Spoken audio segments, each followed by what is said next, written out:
Live and direct, you are tuned into the Bro Diallo Show, broadcasting straight out of the sanctuary hypocrisy that is the city of Chirac, state of Illinois. Today is August 3rd, in the year of your Lord, 2018. I am Bro Diallo. You are listening to Q4 Radio via AM 1680, the TuneIn app, iTunes Radio, Facebook Live, YouTube Live, and all that. Welcome. I'm happy you're here. You're still with me. After all the horrible things I said about your Lord and Savior, King James, I still got some people that riding with me. I know y'all still mad at me and about that King James situation. And I appreciate y'all understanding my lack of understanding or my lack of appreciation of how, trickle-down blackonomics is beneficial. And we don't like when Reagan does trickle-down. We didn't like when George W. Bush Sr. did trickle-down. We didn't like when the Heritage Foundation suggests trickle-down economics. But when we see it in our own community from our own people, we are not only accepting, but we're celebrating trickle-down economics. I don't understand it, but there's a lot of things that come from black people that when we do it to ourselves, it's somehow better or more acceptable than when white folks do it. I don't understand that. I don't follow it, but I acknowledge it. Maybe if y'all remain patient with me and keep working on me, the Lord ain't done with me yet. Maybe I can come to some level of understanding how the black community can, when white folks advocate and create policies for trickle-down economics, we are intelligent enough to say we reject that, we don't accept that, and we vote against it. If you look at the black community's voting record, we generally vote against people who advocate for trickle-down economics. But when we see it happen in our own, when it comes from our own homegrown trickle-down economics, we see it as a win, we see it as acceptable, we see it as positivity. Also, not just trickle-down, imperialism, imperialist policies. When Ronald Reagan bombed Libya because of the Lockerbie, Scotland bombing, and back in the 80s, Muammar Gaddafi was seen as a supporter, a state sponsor of terrorism. He was seen as someone who was what they call a pinko, who was cooperating with the Soviet Union. That doesn't exist. There is no more Soviet Union. So whenever you see people talk about the Soviets, it's an incorrect, it's a political and historical inaccuracy to speak of Soviet Russia or Putin as a Soviet. But there was a time where there were actual Soviets and there was an actual Cold War, which all of that terminology is mixed up to me. I think but I'm not going to get in that. I'm not going to go down that rabbit hole. I think I've been doing pretty well with avoiding rabbit holes. But me talking about how well I've avoided rabbit hole is a rabbit hole in and unto itself, so I will avoid that also. All I'm saying is in 84? 83? Ronald Reagan ordered a bombing of Libya, a bombing raid on Libya. Now, this is back when you had to do the dirt. You couldn't send drones like Obama. You couldn't push a button. You couldn't sit in a strip mall in suburban Arizona and play with a joystick and mass slaughter people. Way back in the 80s, the imperialists, the mass murderers, the corporate serial killers, they had to actually, when they wanted some mass murder, when they wanted to commit an atrocity, they had to get their hands dirty. You had to send out either launch from one of the many foreign bases in Turkey, in Central Europe, Germany. The United States has been occupying Germany since the end of the World War II. They talk about German sovereignty and German blah, blah, blah. You ain't sovereign if you got a foreign military base on your land.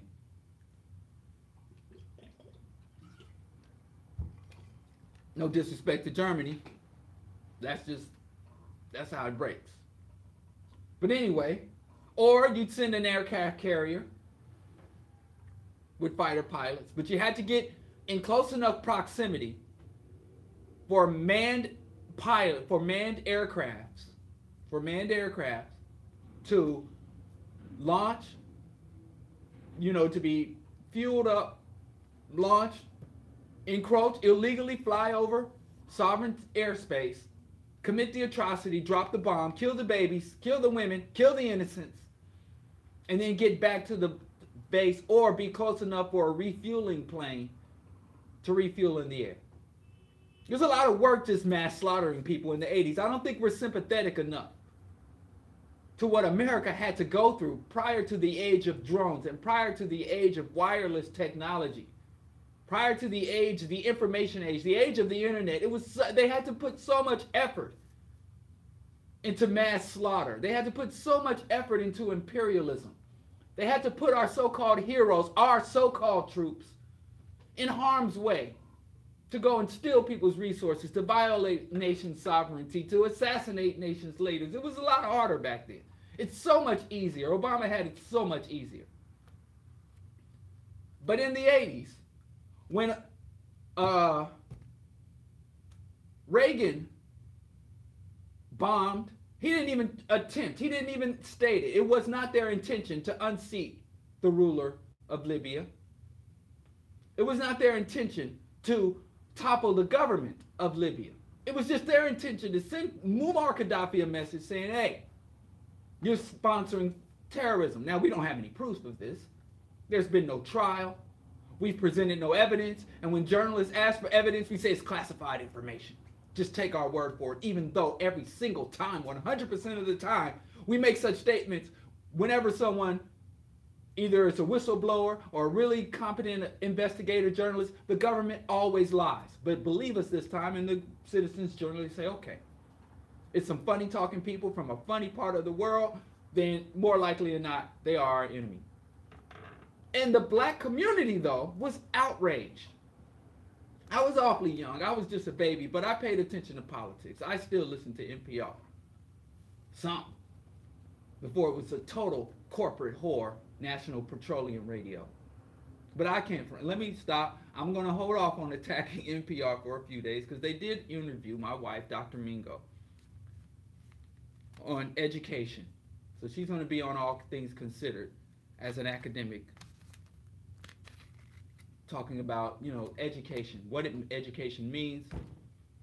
And y'all about to hear some real insight, some unfiltered, it's going to be filtered. They're going to edit down. They interviewed her for like 4 hours. I'm sure they're going to edit it down to like 10 minutes, sound bites. But still, you're going to get to hear at least some filtered, honest, radical analysis on NPR. So listen to NPR for that. I don't know when the show about to air. I'll replay it here. Shout out. But anyway, I digress. The black community was outraged. Even, what's his name? Professor Grip. And even Gil Scott-Heron. All of our artists that were popping in the 90s, Public Enemy, they were all rapping and writing poems. Gil Scott-Heron and his spoken word, Work for Peace, he said they murdered Gaddafi's son, Hidley. The black community was utterly outraged. The black community, every poll, said we don't support the president's bombing foreign nation. We don't support the president, especially bombing any African nation or any African leader. We don't believe Ronald Reagan's excuse, his explanation for bombing Libya. We don't take his word for it. He didn't present the American people with hard evidence. We need to see concrete evidence of what he's accusing the Libyan nation, and it is not an act of war. And there is international bodies that you can get resources. There's the International Court of Justice. You can take him to The Hague. You can go to the United Nations. There are other means to settle international disputes than violating international law, UN treaties, UN charters, then go and bomb a sovereign leader and killing his children in a bombing raid. The black community was mad as hell. And some of y'all might be too young to remember that. Some of y'all might some of y'all just woke, became conscious, politically aware of Trayvon, Jena 6, the Rodney King riots. It happened before all that. So maybe y'all awakening, y'all started paying attention to politics a little bit after Reagan. But for we who are aware, who were politically engaged, who were activists, I wasn't even a radical. They hadn't radicalized me back then. I hadn't been self-radicalized. I was a liberal. I was a progressive. You know, I supported Walter Mondale. I supported Jimmy Carter.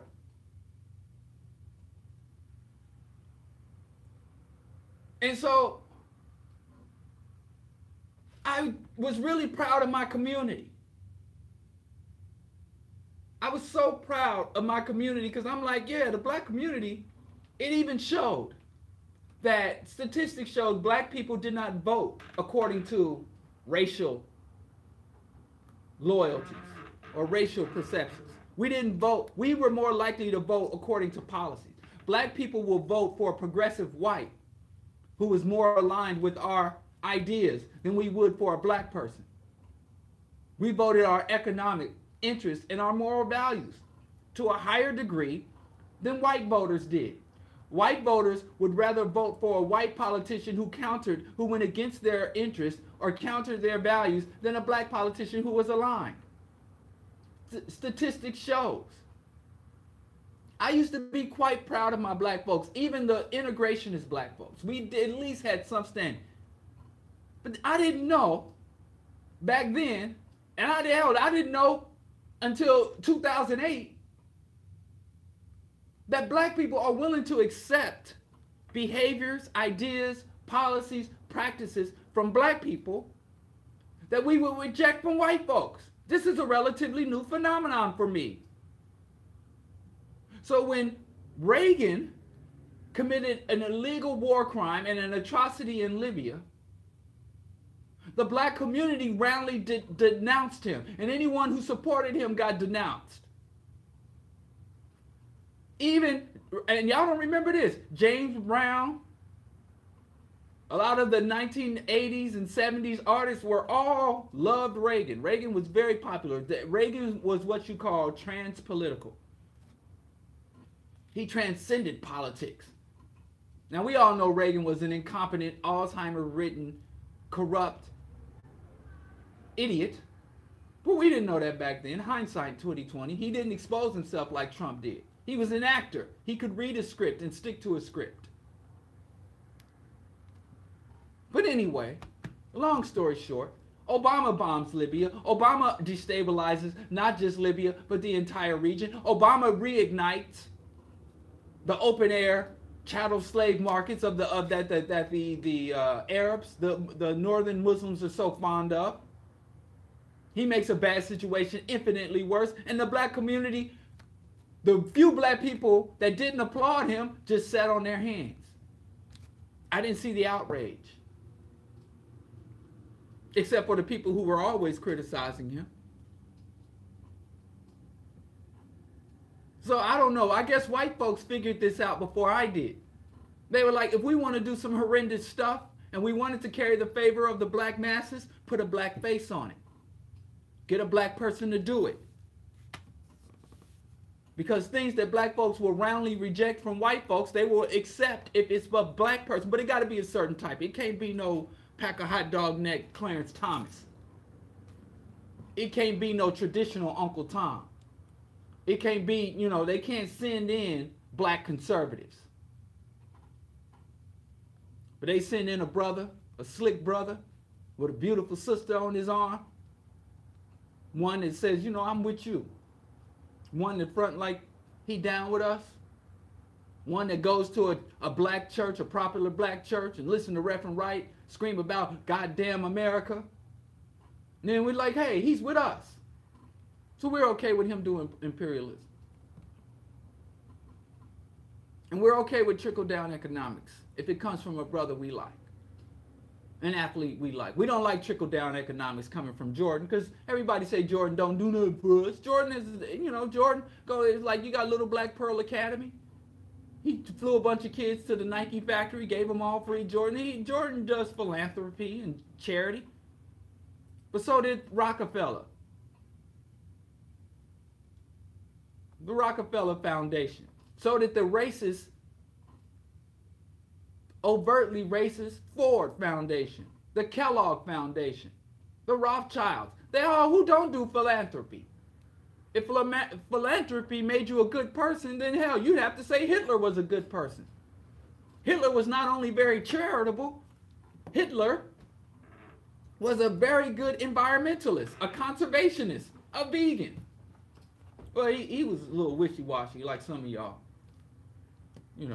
He said when stuff got hectic, when he was building, having those the beer hall rallies and organizing, when he was building up to power, he said he would just survive on dried beef jerky. There's a book called The Concise Concise Biography of Adolf Hitler. Some little tidbits about him. Interesting book. Good, summer afternoon reading. But anyway, Hitler engaged in philanthropy. He supported public and civic health. And he created little elite schools for the Hitler Youth, where he took a select group, just like LeBron did. He handpicked a select group of fortunate youth to go to these special schools to get special attention, while the rest of the kids languish. And I know y'all, let me back it up. I ain't saying LeBron is Hitler. This ain't even about the elites. This is about the commoners, our understanding. Why I'm gonna focus on one dude when I could focus on 100 million of us? I would care more about what the 100 million do, think, or say than what the one does or don't do.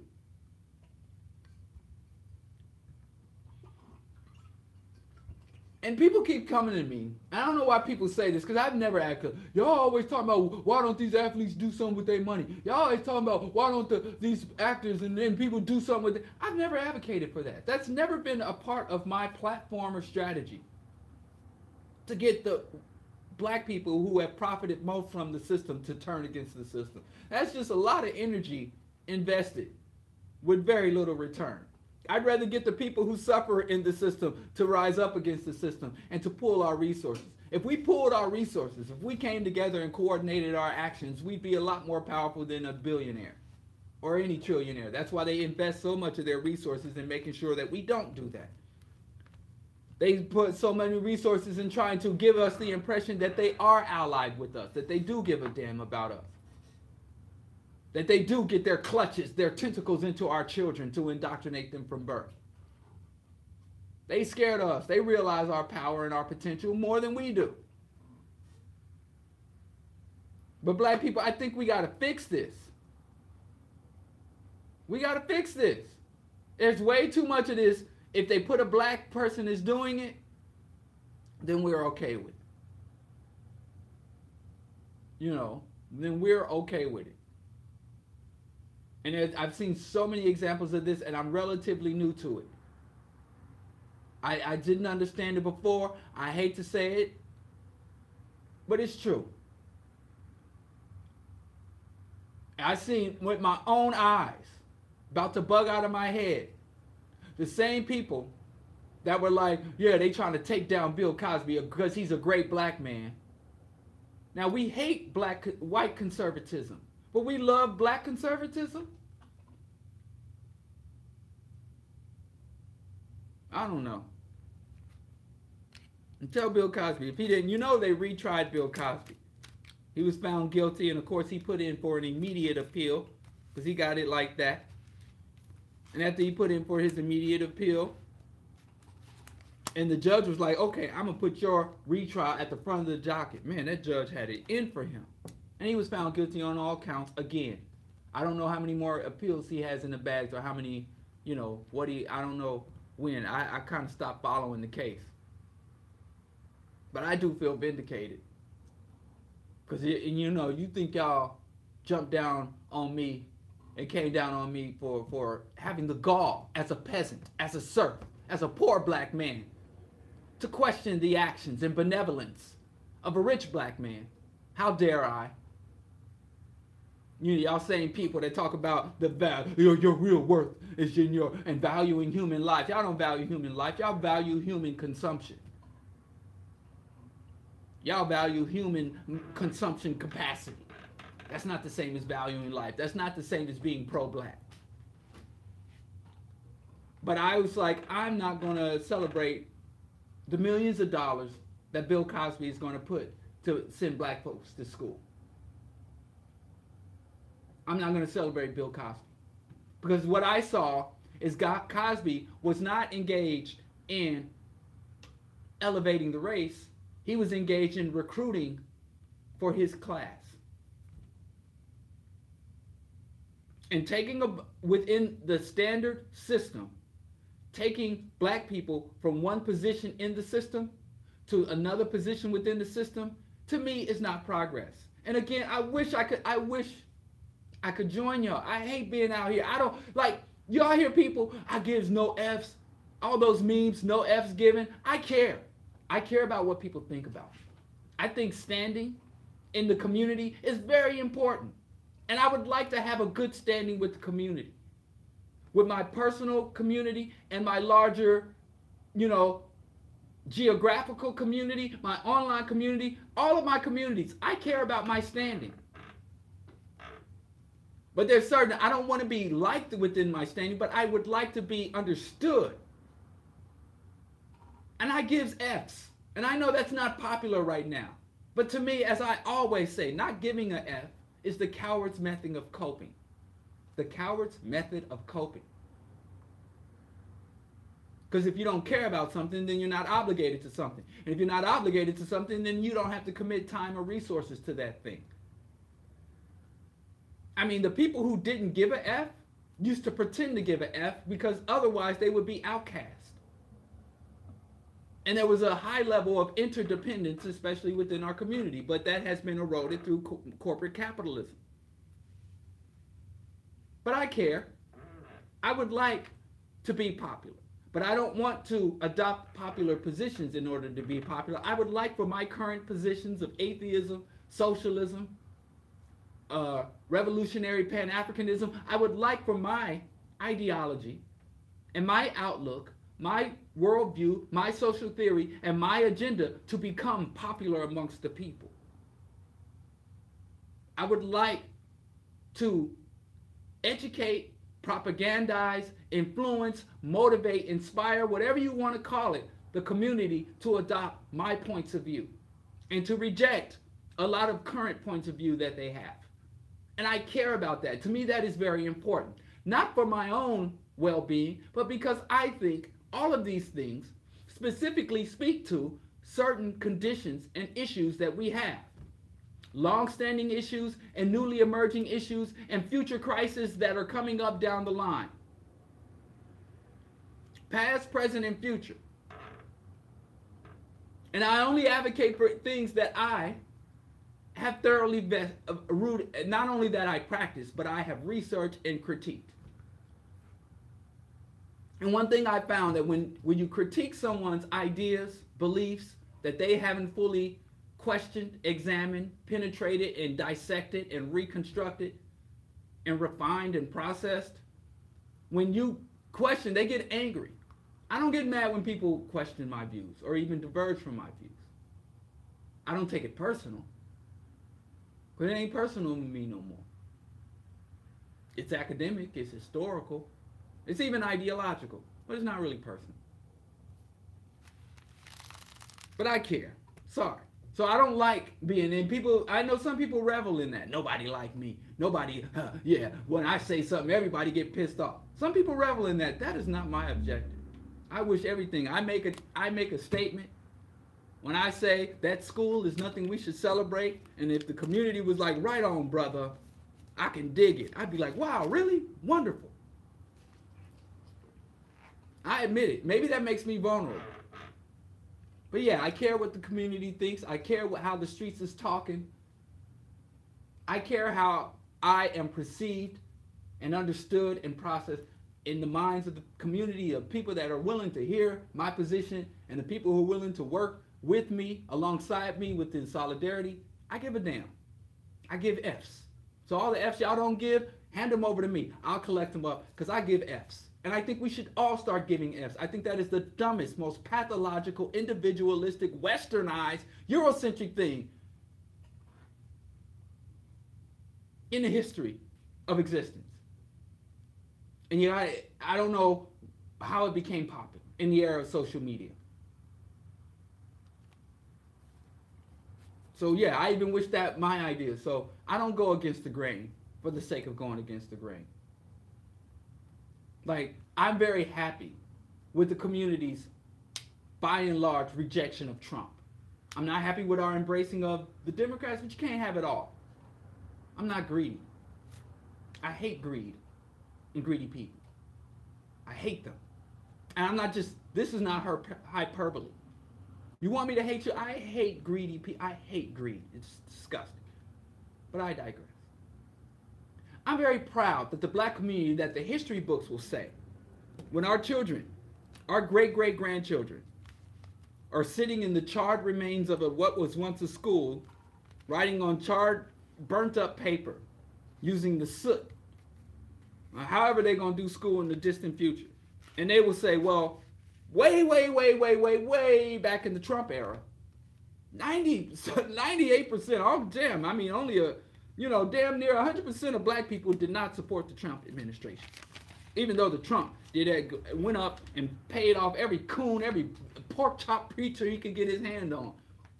Even though some reputable black institutions tried to softball the whole thing, like Black Agenda Report. Softball Trump's, the reality of the Trump era, the Trump cabal. The black community stood against Trump. Yeah. I just hope they don't flip the book a few pages back before 2016. And they were like, well, wait a minute. Even though the black community stood in principled opposition to the Donald J. Trump administration, there was the previous administration, the Barack Hussein Obama, the Barack H. Obama administration, the black community had damn near 100% support for the Obama administration. And when we look at it from the distance, when we look at the overall outcome and fallout, there isn't much difference. They were both capitalists. They were both imperialists. They both committed international war crime. They both spoke to the interests of the elite and moneyed class above and beyond that of the working class. They both neglected the plight of the black people and at best gave lip service to the struggles of the black people. They both engaged in mass and even illegal deportation and violation of human rights, but one grabbed women by the pussy and the other didn't. One was openly receptive to hostile foreign powers, while the other did backroom deals with hostile foreign powers. One negotiated, was willing and open to negotiate with Russia. The other was willing to open and negotiate with Iran. Both kowtowed to Israel.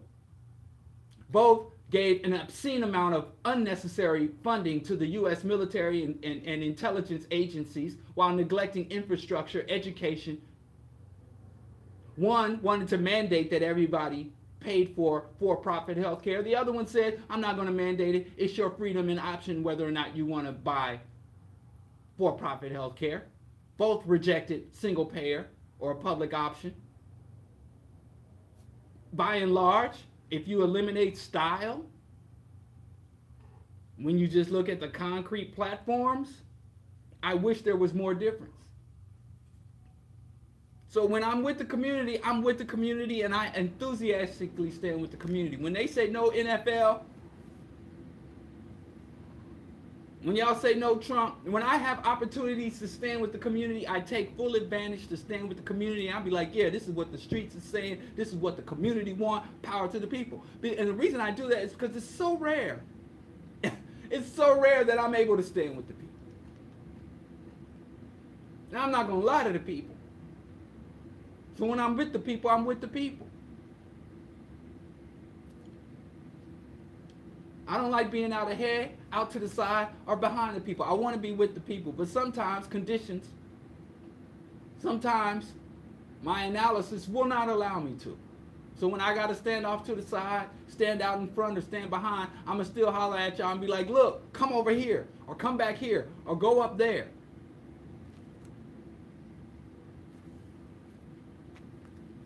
And I know I don't like black serfdom. I don't like black feudalism. I don't like black trickle-down economics. And when I see it manifesting, no matter how much polish, no matter how much positive rhetoric,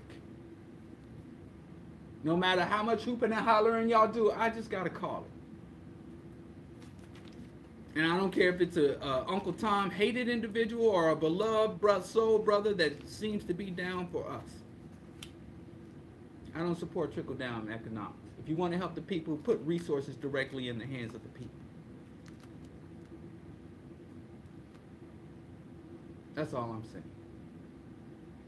Moving on. I didn't get to talk about this when it was popping. But that $12 billion, y'all know about that $12 billion?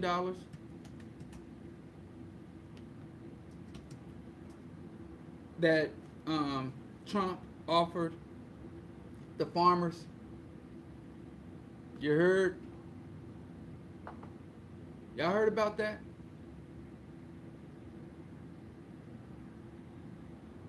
Well, Trump has provoked what they're calling a trade war. A lot of this looks orchestrated to me. A lot of it looks orchestrated to me.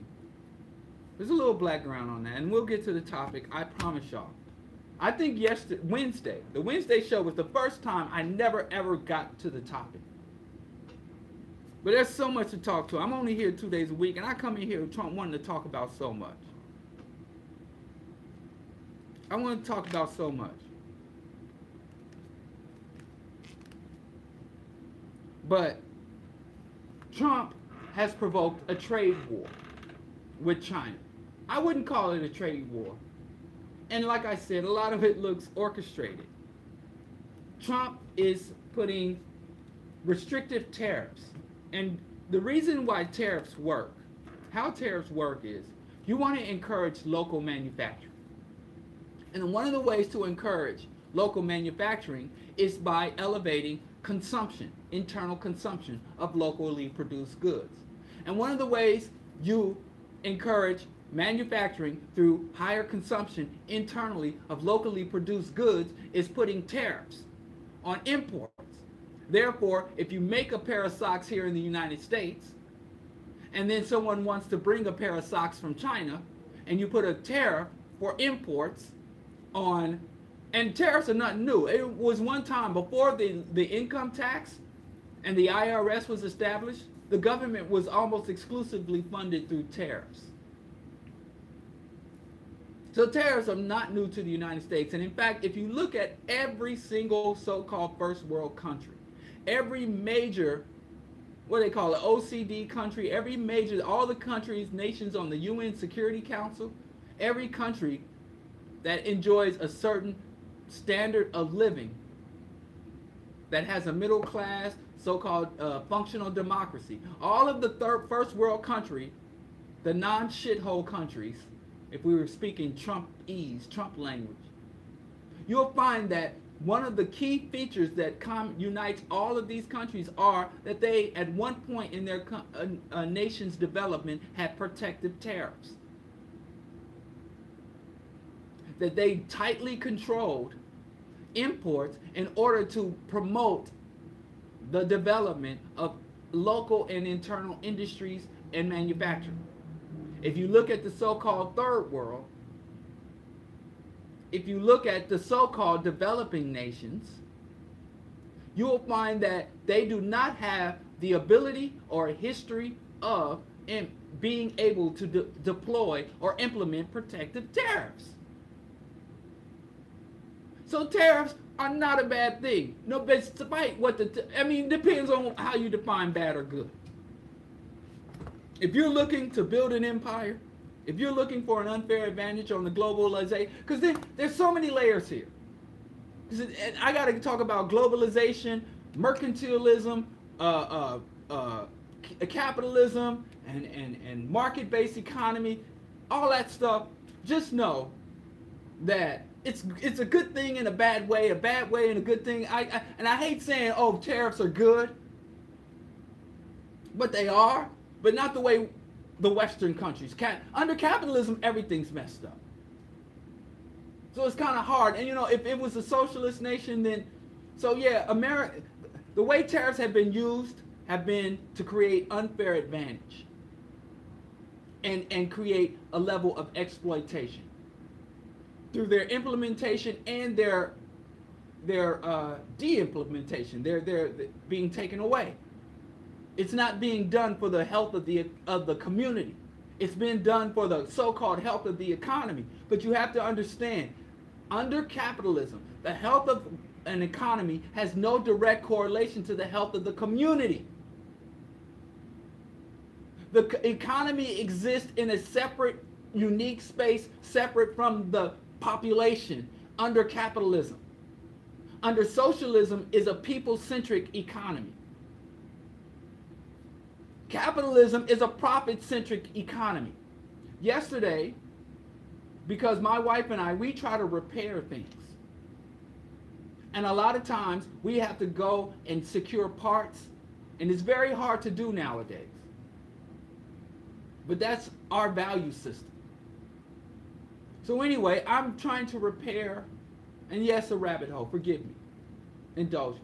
I'll get back to tariffs and this $12 billion of welfare that Trump is giving to conservative white people who every opportunity vote against welfare. We went to Home Depot, and we noticed that they have taken out all the cashier. All of Home Depot is self-checkout, at least the one in the West Loop on Roosevelt. All of it. Like, they've totally rearranged the store. Even customer service is customer self-service.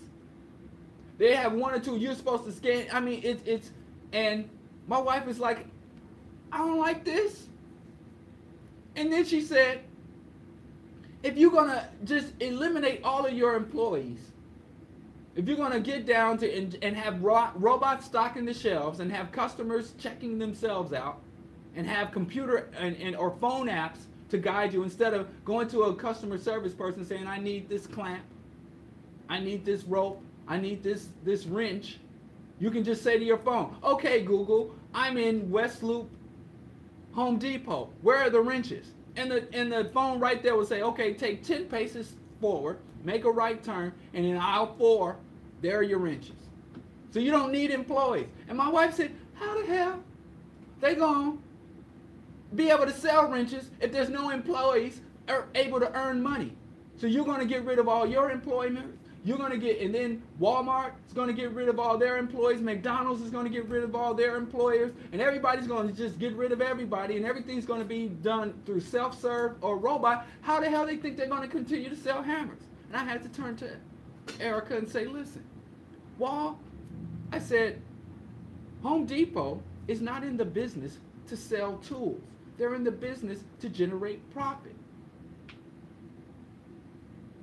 All of these multinational corporations. When we opened up Cafe Seed in Kansas City, Think Bookstore Cafe in New York, as we struggle to try to open up Ecology Cafe here in Chicago, we were in the business not to just sell food, but to introduce people to vegan, organic, non-GMO food. And we wanted to promote this and to demonstrate that it doesn't have to be some exotic, faraway thing, but it could be common comfort food made from healthy ingredients and mass-produced and disseminated. We wanted to make veganism a common, everyday, round-the-way. Make it pedestrian. We didn't open the cafe for profit. But McDonald's is not a food company, it's a profit company. So when you understand the corporate mentality, the capitalist mentality, this kind of stuff doesn't confuse you. And they're not thinking about 10 years from now. They're thinking about the next profit statement. They're thinking about the next quarter. They can't think beyond the next 3 to 4 months. No corporation does. So when you're looking at these corporations getting rid of their workforce or polluting the environment, and you think, oh, what about our babies? If you want to understand corporate reality, imagine living in a world where you never thought past the next 3 to 4 months. The next 3 to 4 months did not exist. Anything after the next quarter was not reality. And every time, after every 4 months, after every quarterly statement, reality resets for you. And all the horrors of the past or the potential horrors of the future do not exist, just the next 3 months. How can I extract and make the highest amount of money so that when I got to give this quarterly earnings statement, my investors, my stockholders will be cream themselves? It's a very pathological way of being. If a person had a brain, if an individual person had a brain that functioned like that, we would institutionalize them. They would be given helpers. They would have home help aides. They would be given medications and monitored. And they would not be allowed to be in jobs or in positions of influence over other people. They couldn't be elected to office. They couldn't be teachers or bus drivers because your brain has a severe disorder.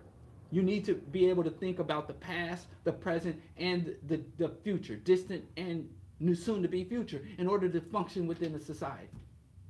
And if you only thought about the next 2 to 3 months, and that's the only time that existed to you and your time reset, but that's how the corporate mind functions, corporate institutions function, and we allow corporations to have power and influence all over everything.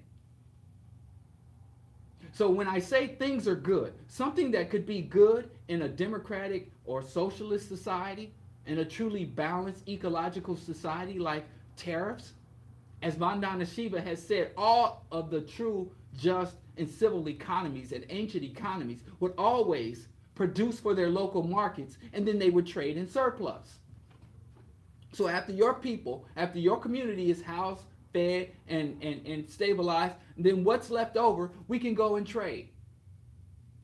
You can put it up for speculation, and you know the traders would load up the caravan in ancient times. And the traders were always kind of the weird people. They looked funny because they would go to all these different villages, all these different communities, all these different lands, all these different populations. And then when they came back home, they would smell funny. They would look funny. They might have got a wife from a foreign tribe or a couple of wives from a foreign land. So the caravan traders, they're like, them's our people, but you know, they kind of on the outskirts. And they only stop by, gather up, and they'd come back with funny looking stuff, funny looking animals and funny looking foods and funny smelling herbs and spices and oils. But that was the caravan. But the caravan trader could only take what was extra. If the caravan trader went to the silos and started taking the foods, the people would kill him.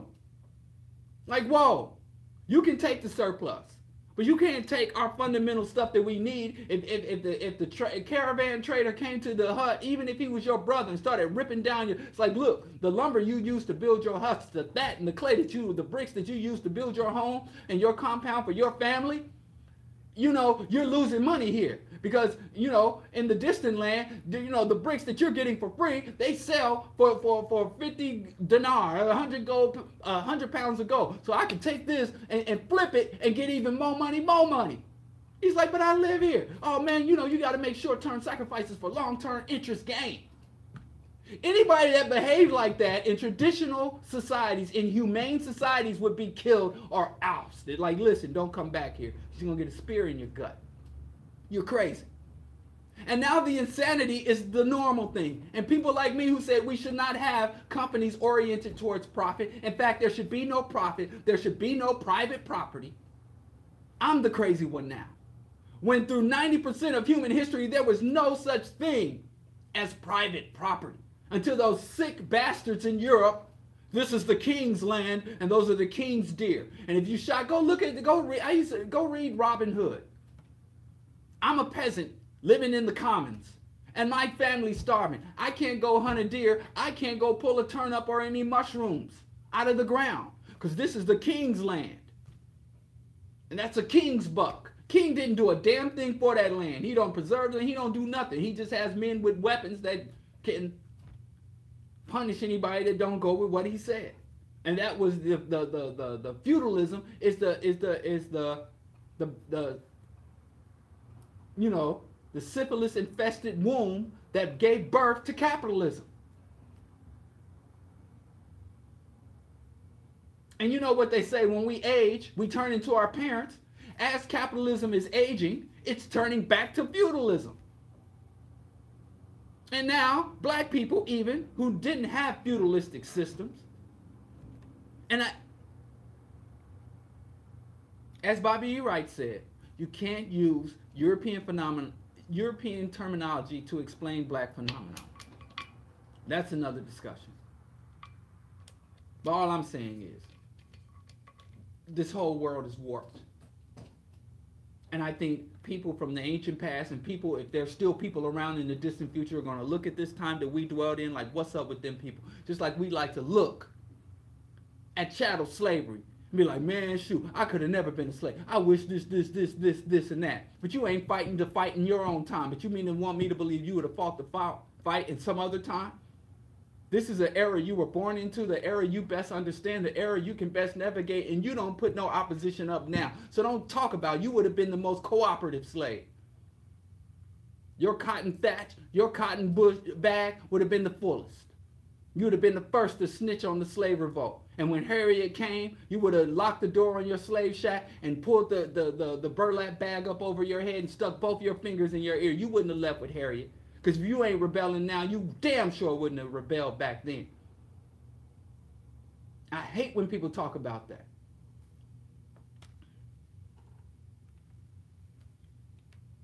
So anyway, it's hard to talk about tariffs in an objective way.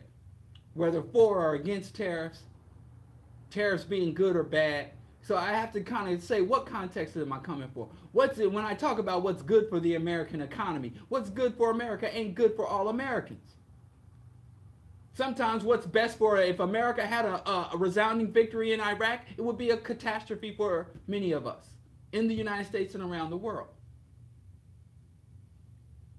So when I talk about these tariffs, and I say the first world countries, there's not. You show me a first world country. I don't care if it's Japan, Germany, France, Switzerland, Deutschland, or the Finland, the United States, Canada, Australia, all of the so-called first world. They all employ protective tariffs in order to become leading economies. And now everybody's like, tariffs are a nightmare. But then you say, well, if tariffs are good, how come Trump did it? A man who's fundamentally evil and incompetent and stupid. Because Trump tariffs are bad and incompetent and evil and stupid. And let me tell you why. In Trump's little trade war, like I said, what is the purpose of tariffs? To stimulate internal economic growth. Meaning that you want to encourage internal manufacturing and internal distribution of goods and services. You do not want your citizens going overseas to secure products, goods, and services. You want them to consume them locally in order to build up local industry, local goods and services.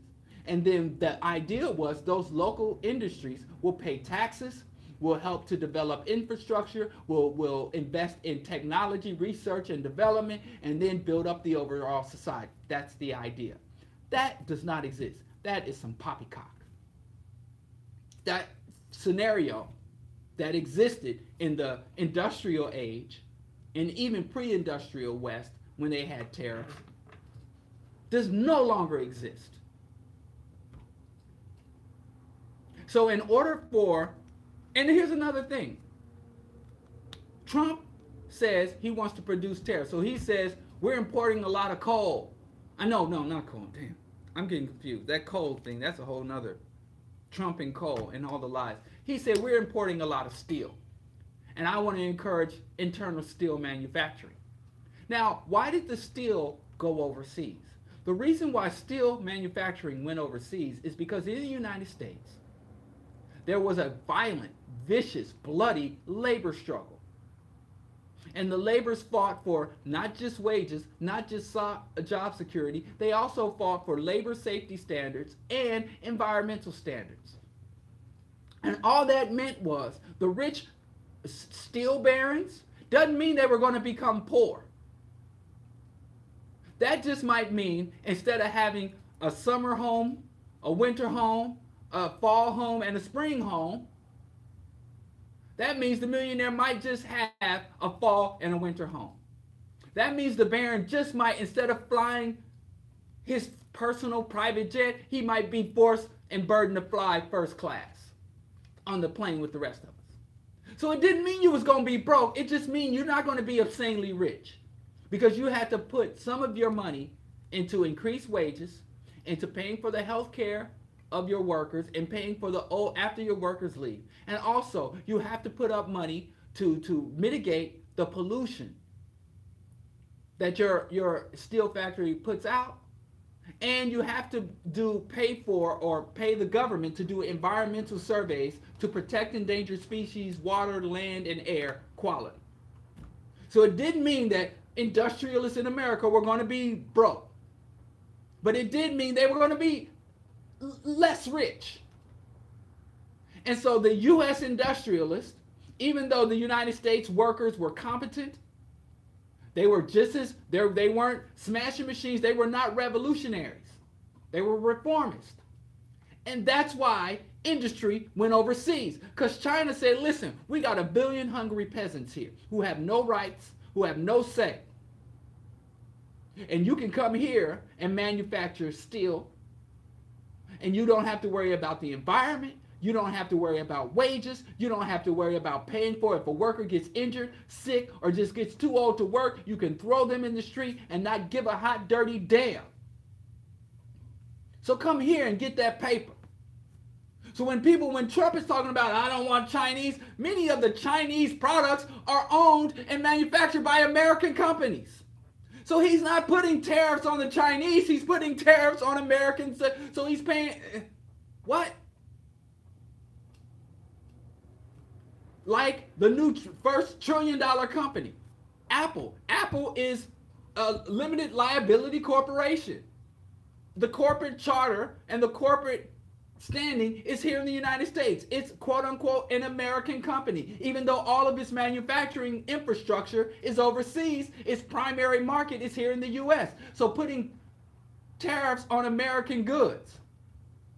And yeah, China takes its cut. Yeah, China is balling out.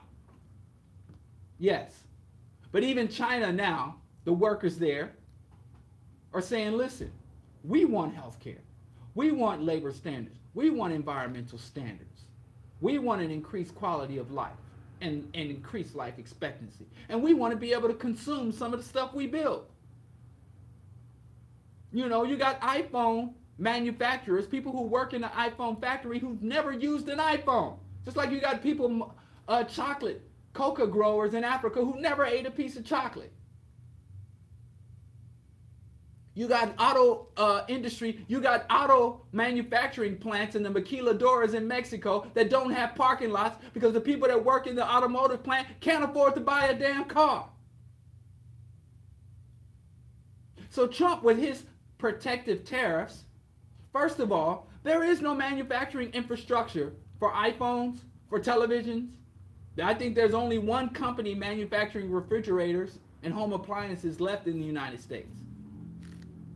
So Trump, in order for his tariffs to work, would have to give billions of dollars in subsidies and support infrastructure to the corporations in order for them to rebuild the infrastructure that already exists in Bangladesh. But another thing he would have to do is suppress workers' wages. He would have to suppress workers' rights. He would have to do away with the pension system or undermine the pension system. He would have to do away with environmental laws and emission standards, all of that. He would have to literally, in order to compete with China, to compete with Bangladesh, to compete with Indonesia, to compete with Haiti, to compete with Panama and Mexico and these other places where they manufacture goods for the American market, where U.S. companies outsource manufacturing to foreign lands in order to exploit foreign workers and destroy foreign ecosystems, he would have to revert the United States workforce to a third world workforce. You can't win a shit eating contest without eating shit. And that's exactly what Trump is doing. So the same people that were like, yeah, MAGA, when Trump says, I'm putting tariffs, he's not just putting tariffs. He's basically saying to U.S. companies, come back to the United States. And the same profitable conditions that you found in China, I'm creating them here. The same conditions that you find so profitable in Nigeria, the same, just like you grease the palm of Nigerian oligarchs, of Vietnamese oligarchs, of Honduran oligarchs, come here and grease American oligarchs. Come grease the palms of U.S. politicians. We're open for business. The business of America is business. And we got stupid white people and stupid black people raising the roof. Yeah, Trump. Trump is the most pro-black president. I can't say it without spitting and throwing up on this mic, so I ain't going to say what that stupid preacher said. Yeah, the jobs. We got jobs. Nobody's talking about jobs. People always had work.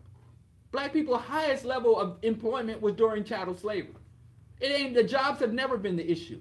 It's about quality of work, the amount of autonomy and power you have within the workplace, the level of wages, and about compensation for long after you've worked your life and you've spent your last day of work being able to still live a life of dignity and mobility.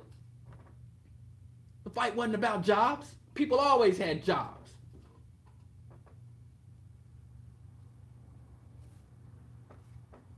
So you tell me, is the trade war a good thing? Is Trump going to succeed in bringing the third world production standards to the United States? Bring those industry back. I'm bringing those factories back.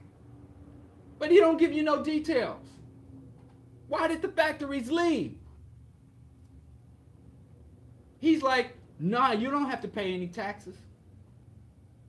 Remember, he's cutting the taxes. And we, the workers, are cheering this. Now, I think instead of uniting with American oligarchs, with conservative politicians to say, hey, bring that back, I say we would be better off to work with Chinese, Vietnamese, Haitian, Ethiopian manufacturers. They're making Toyotas in Ethiopia. We would do better to unite with these other workers against this system than to competing against other workers. You shouldn't even compete with the people. Competition is a stupid thing. Competition does nothing. It's good for games and entertainment, for children's games. Competition is no way to base a society. And it's a myth. The elites don't compete against each other. You saw Apple bought up all its competition. Look at Zuckerberg. And I didn't get to talk about the 20% drop in stock value and what that says about the modern tech economy in general. But there ain't enough time in the day. But y'all done forgot. Zuckerberg bought Instagram. Zuckerberg bought WhatsApp. Zuckerberg, you buy up your competition. So where's the competition? That's not a competition. It's a cooperation. Stupid ass house nigga. It's you buying out your competition. While they got me competing, I got to compete with my labor to keep my lights on, to get my child a better education and better quality food and safe conditions. And I'm competing against you when it would make sense if we work together and have a cooperation. Stupid ass house nigga. It is a cooperation. Reverend X was right. And so we let the elites, as they cooperate, as they coordinate, as they conspire together to preserve their class, their status, They got us down here at the bottom in some dog-eat-dog cannibalistic economics. But moving on. I didn't even get to what I was talking about. So the protective tariffs ain't got nothing to do with you. It's all about increasing profit, power, and control for the elites. And you want a job? Yeah. Everybody, you want a job, he'll give you a job. But then, you know, it's work or starve, which was not the social contract. Jean-Jacques Rousseau knew 200 years ago this ain't how you're supposed to structure a society. Anyway, I ain't heard no white, no kind of white people sit here and talk about Trump just said, hey, white folks in trouble, open up the Federal Reserve. Make it rain on these white folks, white farmers. Y'all in trouble? $12 billion. Stamp. Signed, sealed, delivered. Black people suffering? Oh, pull yourself up by your bootstraps. And let me tell you something. This is what outrages me. I'm trying to be subdued. I'm trying to be professional. I need to have the talk radio whisper. Good morning, Chicago. Let's talk about the $12 billion in farm subsidies. And again, that $12 billion in farm subsidies is in addition to the already $100 billion farm subsidies that are. It's an additional addendum onto, not the reform. No, they on the welfare. White folks is on the welfare. And remember, Willie Wilson went to that. We got a politician here, Willie Wilson. He run for every office that come open. You know, if you elected, who took out the trash? He in your house. If you had a chore election, who do the dishes? We gonna vote. Willie Wilson would be on that ballot. This dude runs for everything. He ran for president against Trump and Hillary. He ran he's running for mayor now. He ran for Congress. Willie Wilson run for every office. He's a rich black man who did something in gospel. He was a working man. He was a working class man, around the way brother who made good. Right? Willie Wilson, yeah. Chicago, y'all love him. I'm getting to love him. I don't want that man to govern me in any sense of the word, but he's a wonderful guy. Anyway, he spreads the wealth. He likes to trickle down too. He does trickle down economics. So he goes to the county jail and pays for the brothers that are there on awaiting trial. He'll make bail for them so they can go work, they can go tend to their families while they await trial in this corrupt court system. And he went to a church and passed out money to the people while he's on the ballot. We got 10 people running for mayor. This is how they do Chicago politics. You have an unpopular politician with a relatively small support base. And so when election time comes, they'll go gin up all these unelectable black politicians. Because the black vote is king in Chicago for Democrats. Whoever black people support, that's who takes office. And we squander this power. We got some militant, don't vote, I don't vote, I'm so militant, I don't vote. And I say, I respect you if you reject the politics of the society, if you reject the economics of society. Don't tell me not to vote and then turn around and ask me for some money, damn it. Because the economic system is more corrupt than the political system. So don't play that one. I don't play that, Dr. Umar. But beyond that, what they do is Rahm Emanuel and Daley used to do this too. He's very unpopular. No reason any black person who's willing to vote should vote for Rahm Emanuel should have voted for Daley. But black people, what happens is they dilute and distort the black vote. By having, right now we got 10 politicians running for one damn office, the same damn office. And many of those politicians know daggum doggone well they had not a snowball's chance in hell in getting in that office, Willie Wilson. And what normally would happen, even is people would sit down in a room, black people could sit down in a room and say, these are the 10 homies that want to be mayor. So before you get on the white man's ballot, we're going to have our own internal ballot. So let's all say, Troy LaRaviere, you're our guy. And all of you other black people who are going to get on the ballot, we're going to give you certain positions. And what is your platform? What is it that you want on the platform? You want reform, like Willie Wilson, he wants the bail system reform.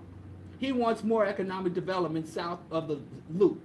He said he wants south side of Chicago to look like downtown Chicago, whatever the hell that means. And then every politician says, okay, I'm going to endorse you. I'm not going to run against you, and I'm going to throw all my weight behind you. And so you don't have one individual politician saying, here's my platform. You have a consolidated platform. And when you get elected to office, you got to represent for all these people. So then you consolidate and you have a black bloc vote, one black politician that was pre-selected before even white folks get to vote on it. And that's how you do it. That's how they do it. That's how anybody who's interested in having power doing it.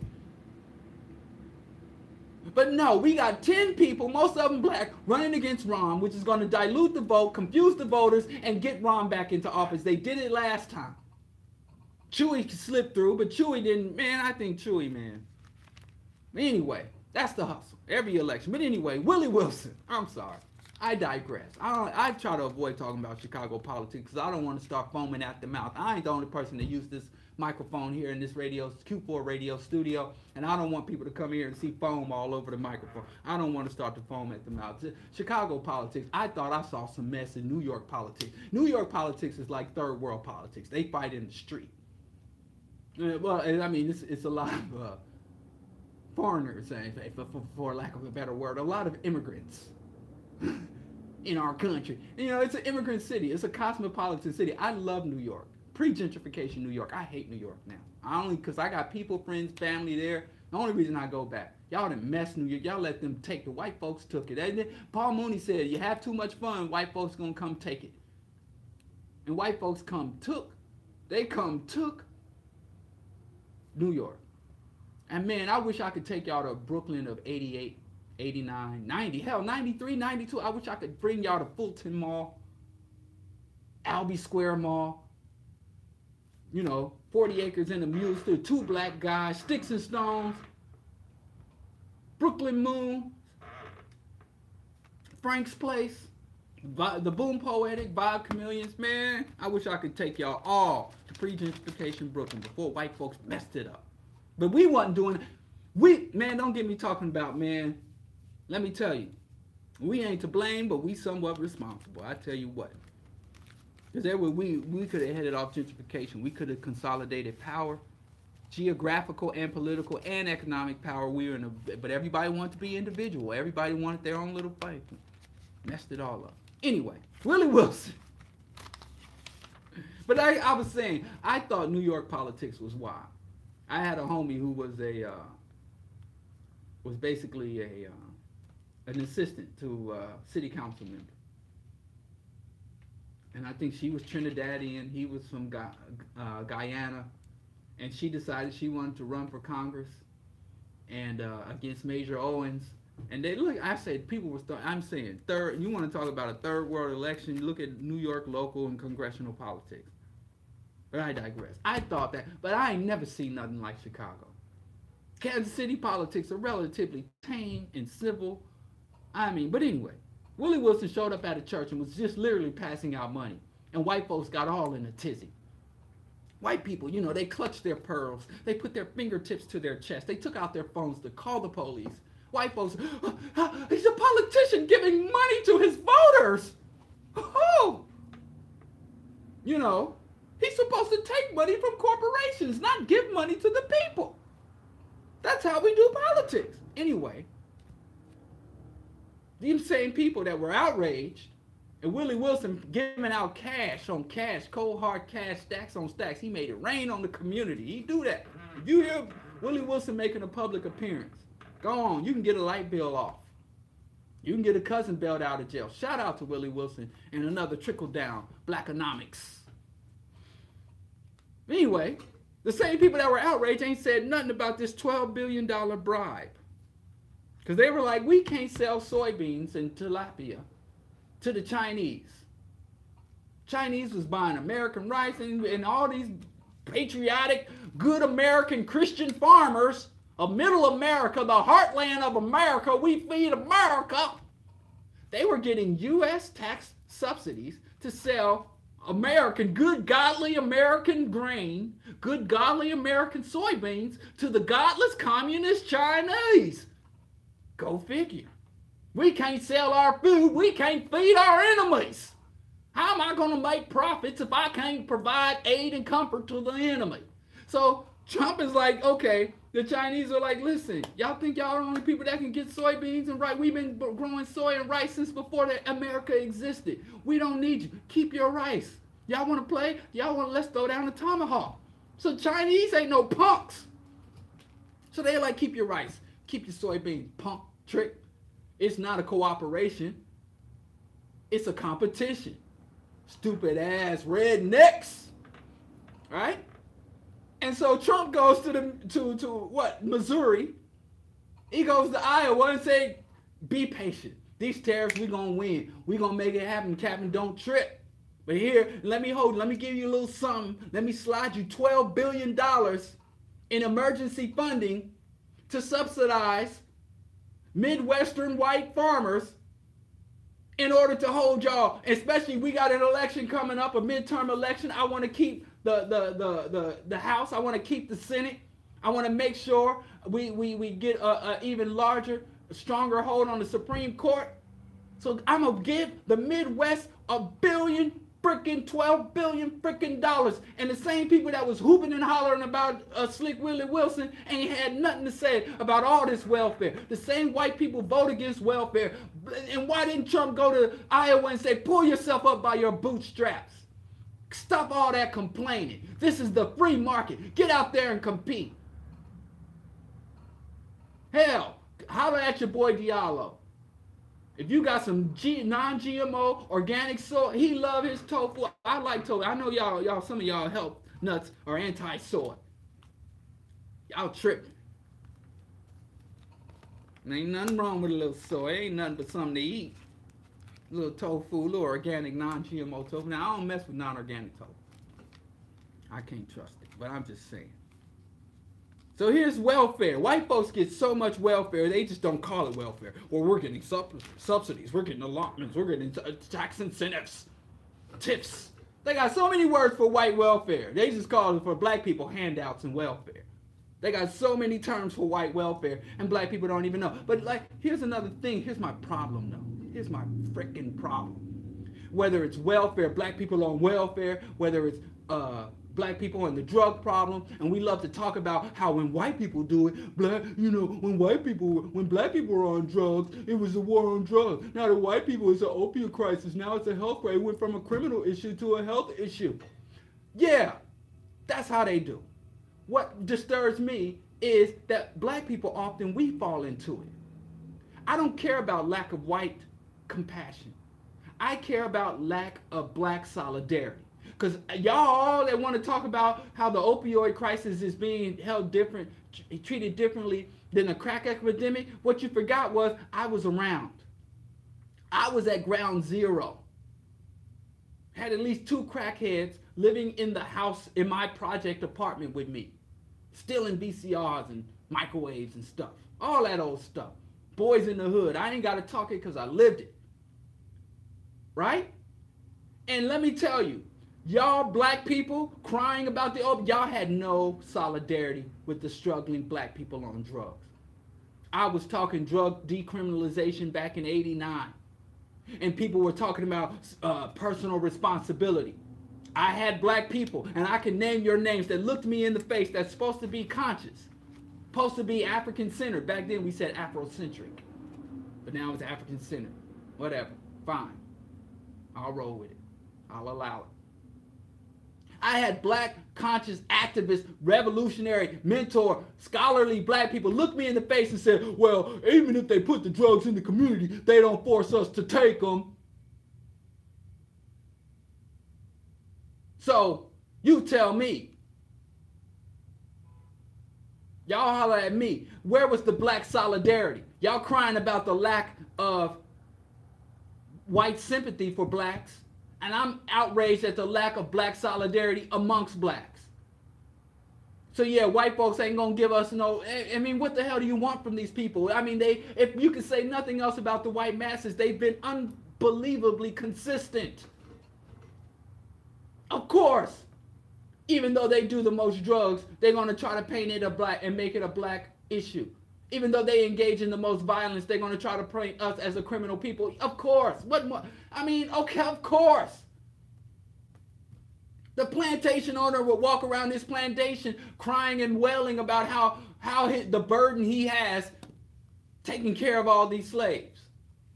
They're crazy. It's a psychopathic racial personality.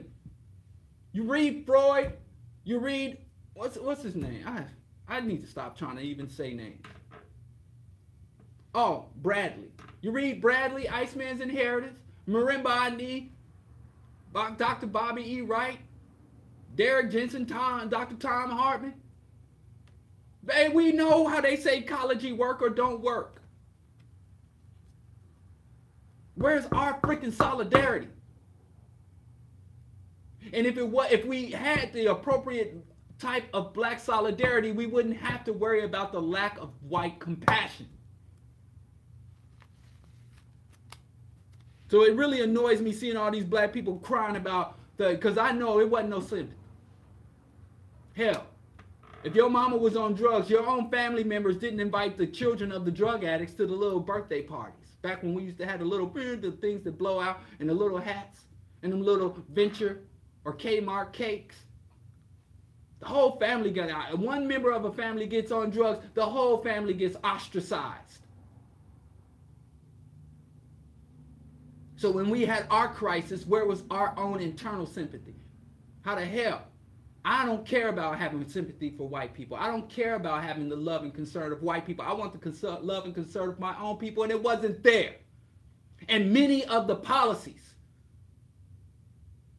mandatory minimums, 3 strikes you're out, criminalization of addiction, many of those policies were supported by both the black masses and our black elected officials.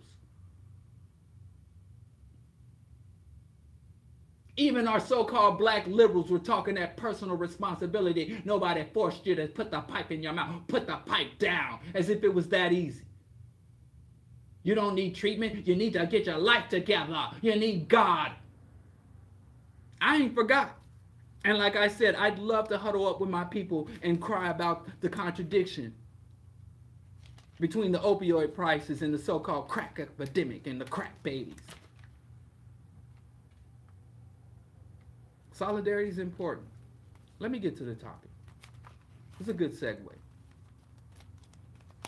Today's show is from victim to vector. And in medical technology, terminology in medical technology. Oh, there's a really good documentary on medical technology scam. I always say to my wife, well, when I'm just talking to her, I say white people. But when I'm on the radio, I don't want to be like that. I'm trying to be more professional, so I ain't going to say white people. I'm going to say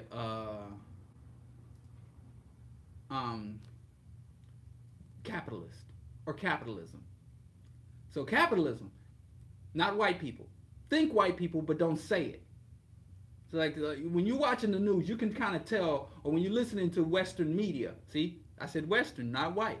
You know when they thinking nigga, right? You know, there was a robbery. You know, you know when they say there was gang shooting. You know when the part where you're supposed, they can't say it, but the listener is supposed to insert nigga. So I don't say, like I said, when it's just me talking personal and I'm in relaxed, comfortable circles where I'm not being recorded, I would say white. But on radio, I'm a professional radio personality. So I would say Western culture, capitalist economy, they're not content with doing things the wrong way. They want to do things the absolute worst way.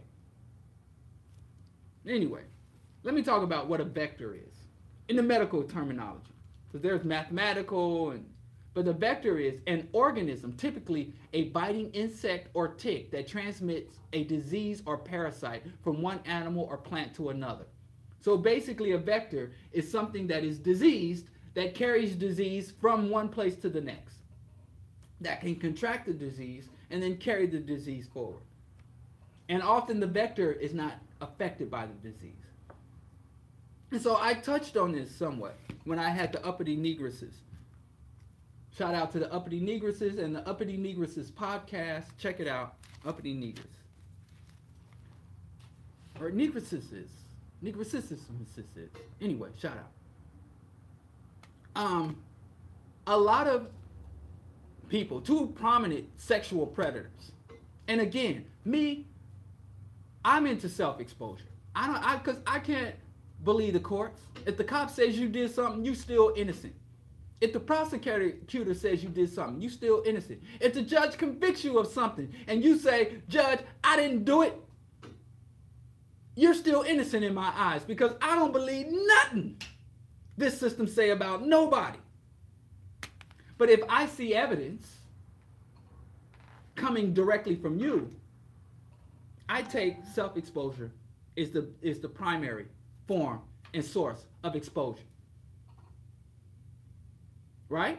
And so two of the most prominent self-exposed sexual predators, R. Kelly and Charlamagne, since Bill Cosby. And I was looking for a long time. I'm like, who is going to be the new Cosby?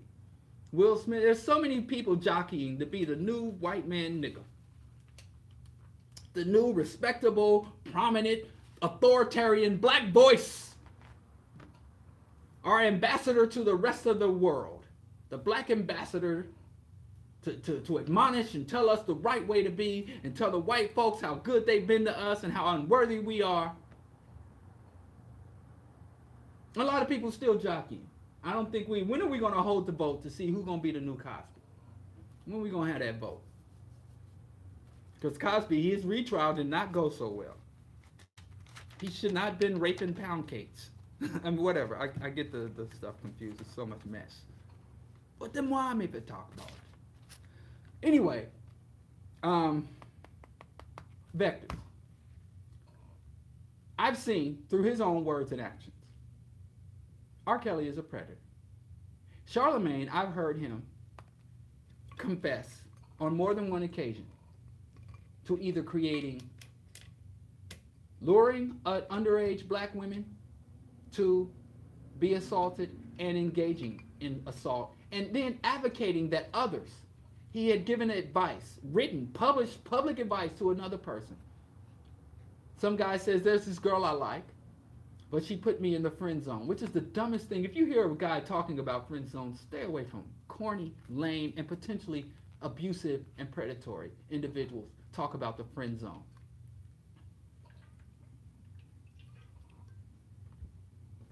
And he told the guy, the friend zone is a great place to be. Because if you're in the friend zone, she lets her guard down around you. Y'all kick it. What do girls do with their friends? They go out and hang out with them. They come over their houses and watch romance novels. And they like to some drink, get high. And when she's one moment, when she gets to trust you, thinking you her friend, she's going to be in a very vulnerable position. And he said you can sneak it. And sneak it by meaning having sex with her without her consent or acknowledgement or even awareness. He said that he had sex with his wife. And it was a rape scenario, but you marry, I mean, and that's it. And let me tell y'all can't be mad if you're a Christian or a Muslim or a Jew, Black Hebrew. And Charlamagne said, I married my wife, but before I married her, I raped her. Then he's free and clear. That is good, and it is good in the Lord's eye. Because one of the ways to absolve yourself of the crime of rape is to marry your victim. And this is within Christian, Islamic, and Judaic doctrine and practices. So I guess I can't call him on that for the Christians, but for the rest of us who don't adhere to those delusional religions, we can say that's not a good thing, even if the wife is telling us otherwise. And he talked about more than one scenario. He said that he threw a party where there was drugs and alcohol given to underage 15-year-old young ladies, and those young ladies were assaulted under his roof, under the party he threw, but he claims he did not participate in the assault, so he was charged with adding to the corruption of a minor or something. That counts. That goes in the box. So let me tell you something. First thing, when I got my own apartment, when I moved into my place, 19 years old, early 20s, the first thing I wanted to do was throw my own little party, have a kickback, have people come through. But of course, I didn't drink, I didn't smoke weed, and I was a vegan. So my parties were not the most popular parties. So no drink, no smoke. and no chicken wings. You come in there for tofu and maybe watch a Dr. Ben lecture. But I really wanted to throw parties. And let me tell you, at 19, 20, 21, if a 15-year-old walked through my door, she would be directly and immediately pointed the other way if I could not call her a cab. There weren't no Uber back then. Call her parents or whoever brought this child into this adult setting, they would have to go to. Everybody getting shut it down. Shut it down. Adult men do not party with children. The only time you see me at a party with 15 and 16-year-old girls, if they my nieces, my cousins, and my people's people. That's how men who are not predators or who don't facilitate predation against our children behave. And you can't even say, I don't, maybe you could be in the club and there's a 15-year-old with a fake ID and you didn't know. But if it's your own house, you don't know who's in your house, come on. And you don't know who's who, doing what. But anyway, the two most popular vectors now in the streets that we're still allowing to get money and operate, I still see y'all posting them goddamn donkey of the day videos. Come on. Why is the Breakfast Club still on the air? Why are we still listening to it? And even if the white man deems him worthy of having the show, that don't mean we got to watch it and share the clips from it. And I used to go watch the clip. I never watched the one. I couldn't sit and watch a whole Breakfast Club show. But like, you know, when I see people, you know, put some respect on my name, I go and watch that video. It's funny as hell. Or if somebody I have some tacit respect for, I went and saw some excerpts from Dr. Umar Jawboning on the show. I like this kid, Vic Mensa. He makes some sense. So I'll go watch a Vic Mensa, somebody I know. I'll go watch a clip from, you know, their interview. But I ain't clicking on, I ain't giving them no clicks, no nothing. I ain't trying to hear that. And like I said, if you go on there, I ain't messing with you if you go. And if you go on the Breakfast Club now forward, you better walk right in there and say, you goddamn rapist, you got no business here. Flip the table over and walk over. End of interview. Because if they call me on the Breakfast Club, that's what the hell I'm doing. I'm going to come in there like Birdman. Oh, we finished all we've done. I just came here to say on air, live on camera, Charlamagne's a rapist, has no business being on the air or even being anywhere of a prominent position in our community or any other community. You goddamn rapist. Burn in hell if there was a hell. By the way, there is no hell because there's no heaven. There is no God. Flip over the table. Ask Angela Lee to move the hell out my way. Look at DJ Envy because I want to see you close. Are you black or what is you? And then I'm out of there. That's it. That's it. That's all. I'm out of there. Just a few things I would do, and then I'm out of there. And if you go on the Breakfast Club, I'm done with you too. Unless you do that. But here's the thing about these men. Both of these men have stated, and I believe them, I have no reason not to believe them, that they were sexually abused. Now, R. Kelly said that he was abused and neglected, had a hard, sad child. Charlamagne the God said that he was abused by an aunt or so, but he claims that he loved it, that it was consensual. Even though he was a child, he loved being exposed to sex as a young man by older women, and he thinks that he believes that it enriched his life. And a lot of times, people have undiagnosed diseases. And a lot of times, people think that, you know, that their psychopathology is an asset. Like, I'm just a greedy piece of crap. I'm so greedy. All I want is money. I wake up in the morning, I think about that cake. I want to get that paper. And they think that's an asset. They think they're healthy. A lot of times, people do not recognize their pathologies or think their pathologies are actually assets. And I'm like, look at that sick individual. But I'm pretty sure I don't have to tell anyone. There's a pandemic of child abuse. And many of those abusers become abusers. And that's when I say you go from victim to vector. And a lot of times we get tripped up. I have an uncle who was a drug addict, who passed away. Heart gave out after years of cocaine abuse and crack. And he used to prey upon our family aggressively. We didn't have very much. I remember we had only reason we got a microwave is because my grandmother had won some kind of settlement and we had a little windfall, so we were able to get some things. So she went out and got us a microwave. Which was, and again, this is in the 80s, y'all. Y'all thinking now like big deal. What's a microwave back then? Was a score. Microwave popcorn was the bomb. Smell up the whole house. I mean, don't eat microwave popcorn. I'm not promoting that. I'm speaking from 80s Diallo, not 2018 Diallo that knows don't eat none of that. Don't microwave. We don't use no kind of microwave, nothing. But anyway, he used to prey upon the family, steal things all the time. And he would bring a lot of his druggy friends around Bad Element. And I freaking hated him. I freaking hated this man. I hated him. Even to the point where when he had passed away, kind of a sad end. He was in some transient place and he had died alone, and it was on the news. My sister, my older sister, actually was watching the news, and it was like an unidentified body. And then she was like, oh snap, that's Uncle Kirky. So then after she called, I was like the last person to know about this. My sister called and was like, literally like, I know you probably don't care, but they found Uncle Kirky. And I'm like, wow, you know, really my first thought was, man, I've been expecting this call for years. There's some other relatives I'm waiting on that call for. It didn't come as soon as I thought it would. And they were like, we don't expect you to come there. We don't expect nothing from you, because we knew you and this man used to go to war, fight. And I'm a kid. I was a little scrawny kid, and I used to have to fight this big grown-ass man for food, you know, like literally fighting to keep food for me and my little brother and my older sister in the house. Like, stop taking our stuff. We have nothing. Go rob a freaking bank. Go steal from the damn store. Go steal from white people. Why are you over here with people that have nothing? Anyway, when I would talk about how much I hated Uncle Kirk, the older people in my family, my aunts, or his aunt, my great aunt, his siblings, would tell me, you don't know how bad Kirk had it. You don't know how bad things were for Kirk when he was a kid.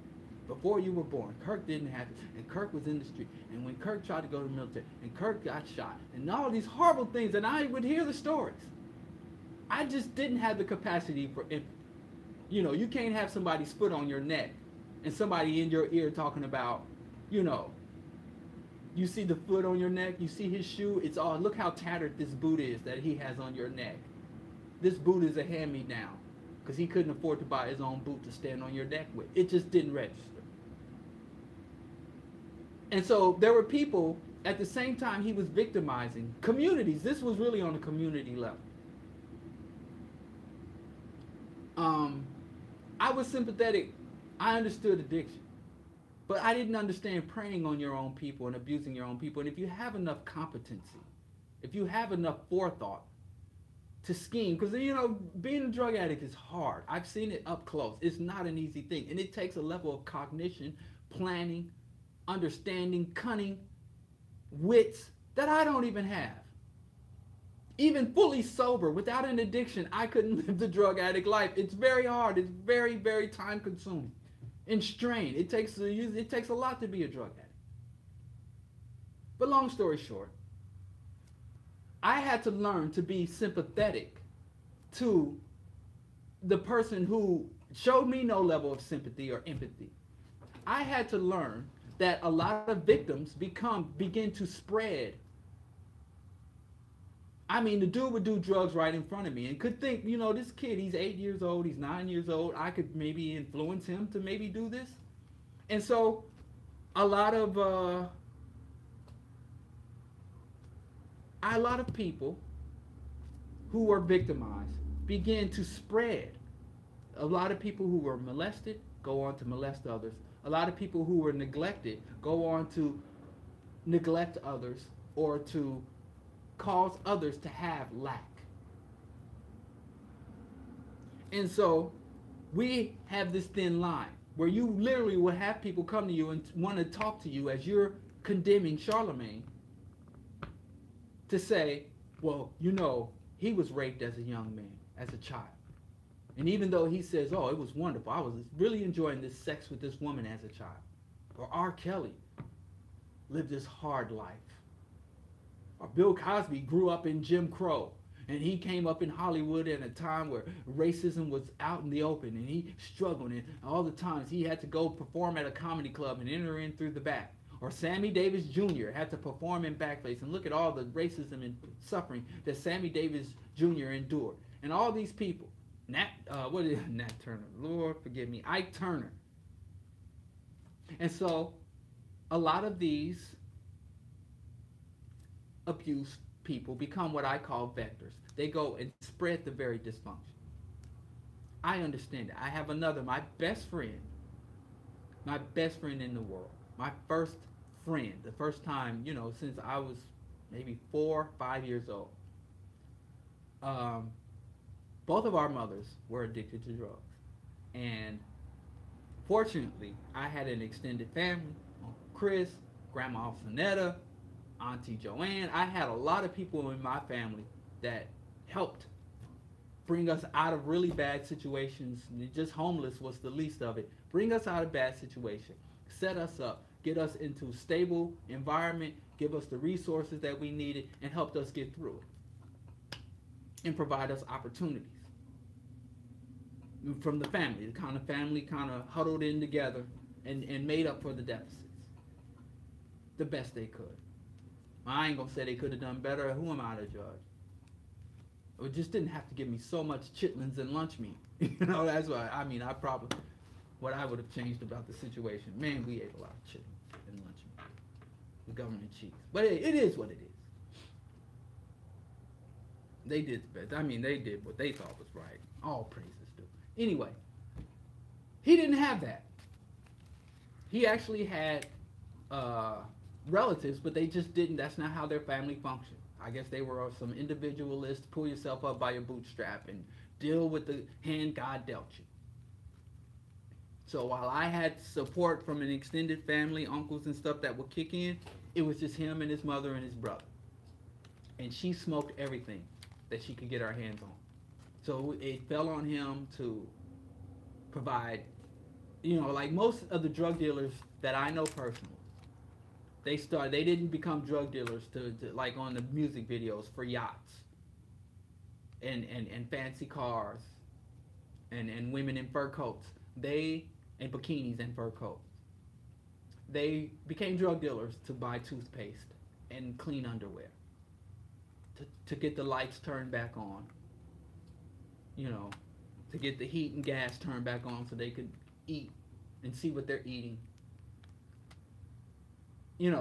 And so I took the position like, man, I know what it's like. Ain't no way I could sell drugs to somebody else's mama when I know what it's like to have somebody selling drugs to my mother. And we had gotten an offer. There was this guy.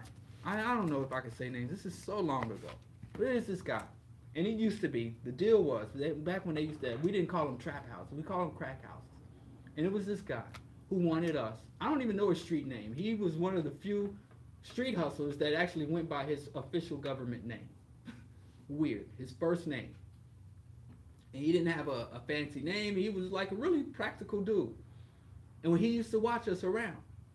And he approached us. And they would find, back then, they'd find kids that they see. You see, 12-year-olds, 11-year-olds, and it's 2 in the morning, and they out playing basketball. They out on the swing set in the projects. Those kids, ain't nobody really watching them kids.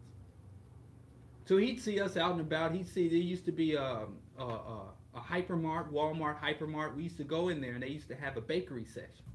And at night, they take out the old bakery stuff, and the people that work in the back used to let us get there. They had these giant chocolate chip cookies and these cinnamon buns that were day old, and they would see us come in there and just take them out of the thing because they about to put out the new batch. And it was stealing. And every now and then the security guard would come and just so, I guess to keep his job, come like, hey, stay out them cabinets, stay out that bakery goods.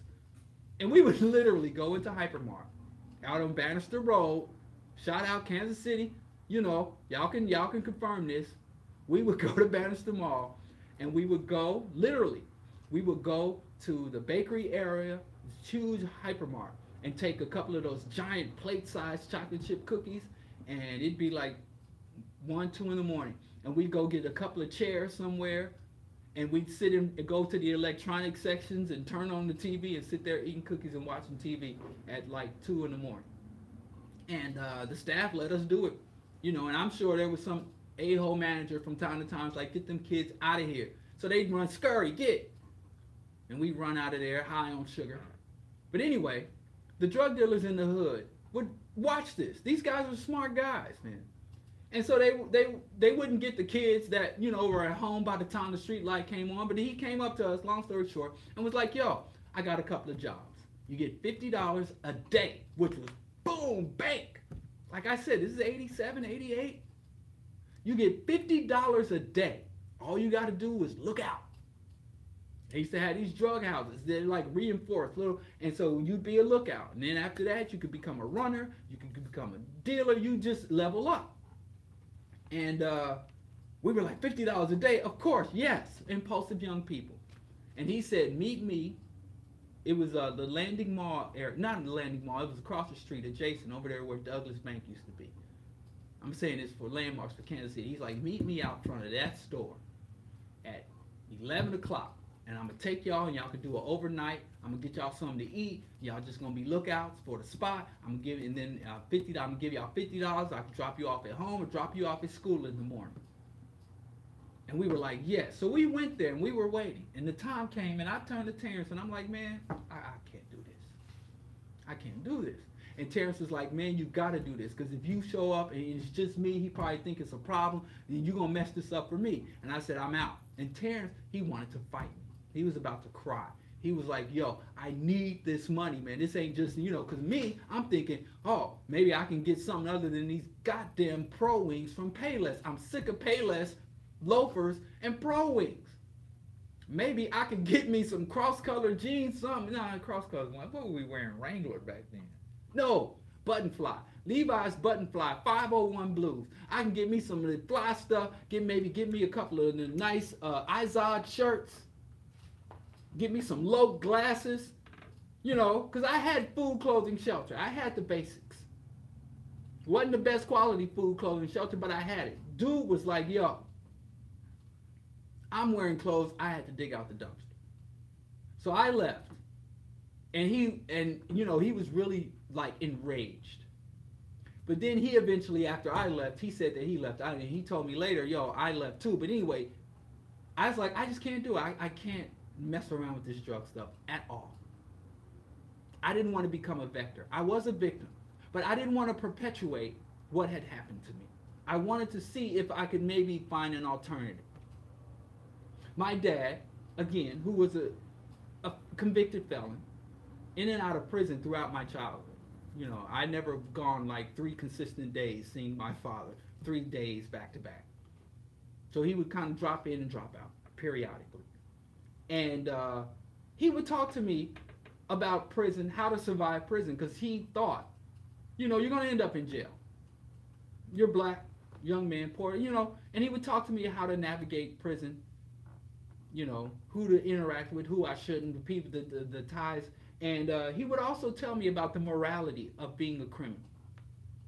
And he said, you don't snatch purses. You don't break into people's houses. He said, if you're going to steal, he's like, I'll rob a store if it's not black owned. And if a store owner is known to be somebody to just take stuff from the community and don't put nothing back. It's like, I'll rob a company, I'll rob an armored truck. There's certain things you do, certain things you don't do. He's old now, I could tell on him. He's 60-something, he's done. He's retired. He hung up his straps. And so,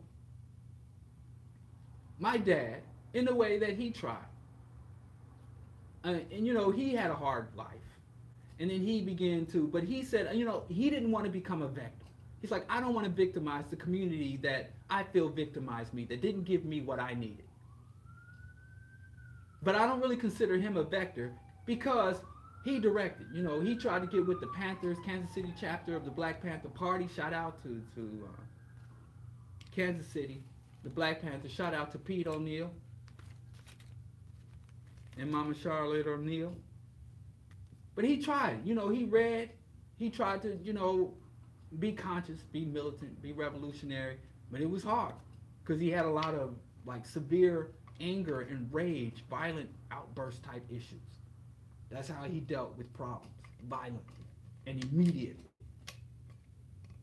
And so, you know, if he had joined enlisted in the military, I'm sure he'd be a decorated hero. But because he didn't fight on behalf of the state, he fought on behalf of himself and his family, then he's a demonized criminal. But anyway, so just because you're doing things, it's a way to become a vector. Now, I think my best friend became a vector because he followed the same pattern that his mother greatly encouraged him to do. She greatly influenced, encouraged. So how do we stop in a society that is saturated, that is a pandemic of child abuse? The number one form of child abuse is neglect. And when I was looking at this, they found that there were no ethnic, economic, societal, or even geographical markers or limitations for child abuse. Meaning that whether you are Barron Trump, born to Melania's anchor baby, Trump's youngest child, or some kid in the hood, there is no guarantee that Barron Trump, with all those resources, all those advantages in life, would be spared abuse, neglect, physical, sexual, psychological abuse. There's no guarantee. Which shouldn't have been surprising to me. But the statistics are skewed, and when you read about the child abuse and child neglect statistics, you'll notice that they always put little caveats in there like reported abuse, because they understand. Now, I saw this firsthand. I was working at Downstate Medical Center in Brooklyn and Kings County Medical Center. And then I went to work at Roosevelt Wyckoff, and I went to work in St. John's Medical Center in Queens. And each of those hospitals had a different demographic.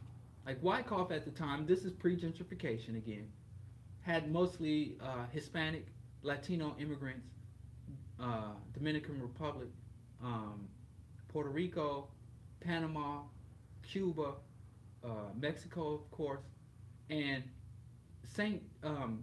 Downstate and Kings County, which were like literally two hospitals across the street from each other, had predominantly West Indian and Black American, Black American, that's how they say it. The Black American Yankee boys, Yankees. There, St. John's had a large, but also SUNY Downstate was predominantly Jewish too. A lot of the Hasidic Jews and stuff would come there. Anyway, everywhere I see signs of abuse, but they would be responded to differently. Let's say, for instance, I'm at Kings County, and there's like a third generation Trinidadian woman, working class, poor single mother. And she lives in one of these old projects, and they got these old outdated radiators that they don't have the proper cover. This is a true story. And a child got his thigh burned on the radiator. So the mother brings in the child for skin had burned, and then you could try to see she tried to deal with it herself, putting some kind of cream on there, and then they put some kind of cream on there. But anyway, she had been trying to deal with it herself for the thigh burn for a day or two. The child was still in pain, and she just couldn't, and it started blistering, and it looked much worse than it was. I was happy to tell her. But long story short, they ran her through the ringer. They called child protective agencies. They called everything, and the child seemed healthy. The other children, she had to bring her other kids, no child care, no support. Where was daddy? And so she came there with her whole brood, and they separated her from her children. They interviewed the children without her consent, just ran her through the ringer. I actually took the sister aside and said, they about to put a case on you. And she's like, I don't care. I ain't did nothing. I'm like, it doesn't matter whether or not you did something. Like, you could get kicked out of public housing. They could end your housing voucher. There's a lot that could happen. And these people already see you as a problem. They've already pathologized you. And to me, it seems like an accident. You know, and I can tell by the way your children are very clean, You know, it just doesn't have the characteristics of abuse. But I'm just telling you, you need to start to think, you know, if you got a family member, if there's a lawyer, you might want to be careful when they bring you in to start asking you questions. You better look at it more as an interrogation instead of a setup for a medical exam. And say, I didn't do nothing, so I didn't care what they can say what they want to say. They can look at, they can call whoever they want to call. So I tried. Sister wasn't trying to hear none of my insights. And I used to do this all the time. And that was the most typical response when I would try to pull the coat. It's like, listen, you know, I might have scrubs on, but I'm one of y'all. I'm saying, but anyway, I'd see the same situation at St. John's, a much worse situation, where the child comes in, obvious case of abuse. And if it's a member of the Hasidic community, they call the rabbi if there was concern. They wouldn't call the authorities. They'd keep it in-house. And they'd always give the white mothers the absolute total benefit of the doubt. And they were always extremely sympathetic, empathetic, and sensitive to the whites. And I ain't saying the white doctors and the white nurses. I'm saying the black doctors and the black nurses would bring down the hammer on the poor black patients and open up all their hearts and affection for the white abusers. There was another case where a child came in and he was experiencing joint pain. And the parents were like, oh, it's just growing pains. It's nothing. And they took x-rays and found out the child not only had a slight fracture, the child had multiple healing fractures, which was evidence of abuse. And everyone was like, oh my Lord, this is Coney Island Hospital. This is an abused child, broken bones everywhere. Oh, what must we do? And long story short, but they incarcerated the father for some reason, but not the mother. The father said, I never beat my children. I never did this. I'm a good, I love America. I think he was from Trinidad too. But I don't remember. One West Indian. Anyway, long story short, they found out that the child had rickets and brittle bone disorder because of malnutrition that they suffered, that they came to the United States because of those type of conditions where they couldn't feed themselves. So they came here to try to make a better way, and they actually found that the child was recovering and gaining in strength, and the bones were the breaks. But again, the hammer was broken down. The family was kicked out of their housing. They were trying to expel the father from the country. Just totally upended and destroyed these people's lives in the name of saving this child. And again, I bring this story up. They had this one case where a family, a Hasidic Jewish family, was diagnosed with AIDS, hepatitis, and some other sexually transmitted disease because the father would go and patronize male prostitutes in the village and then come infect his wives, and was also sexually abusing. No criminal case, no court. And every time they turn the microscope on the Hasidic Jewish community, they found rapid child abuse, sexual neglect, all of that, forced confinement. And it is literally swept under the rug, and figuratively, documents are shredded. So the thing about it is, abuse is universal, but only certain communities are seen as abuse or saturated with abuse because, number one, if you go to a private doctor, and there's a lot of private physicians performing abortions on underage girls, but if you go to Planned Parenthood, which is a publicly funded not-for-profit organization, they report to the CDC, they report to the World Health Organization. But all researchers, even if you go to the CDC website, which I went to look at some of these stats on child neglect, child abuse, physical, psychological, and medical neglect. Actually, there's even medical neglect. A lot of these religious people, instead of getting proper help and treatment for child with injuries or chronic or congenital diseases, they pray over the child. And in some states, like New York, it's illegal, but other places, mainly throughout the South, it's fully legal for you to seek spiritual solutions to ungodly ailments. So there is an epidemic. There is no child is safe. And I think that the community focuses a lot on individual abusers, especially like when the R. Kellys and the Charlemagne's out here running around. But everybody talks about the creepy uncle. But really, this is not about individuals. This is a systemic societal problem. I have concluded that the way that the economy is structured, the way that social relations are set up, the way that the institutions function, is what is causing children to be completely unsafe. Whereas 1 in 4 children in the United States and throughout the world will be subject to sexual abuse. And even though over a quarter of children will be subjected to some type of sexual abuse or unwanted sexual advance from adults and other children, sexual assault only makes, from the CDC, only makes up 8% of all abuse cases reported. 59% are neglect, children not having adequate food, clothing, housing, shelter, education, and support. But really it's higher than that because they separate medical neglect from background neglect. Only 11% is actual physical beating the child, burning cigarettes. The majority of it is just people walking away from children, or just mothers being too exhausted to care for children, not having the resources and just not giving an F. And we think this not, I don't give a F. This is how many F's I give. Me and mine. This individualist century of the self, as Noam Chomsky calls it. This is another thing. The majority of abuse cases are committed by mothers.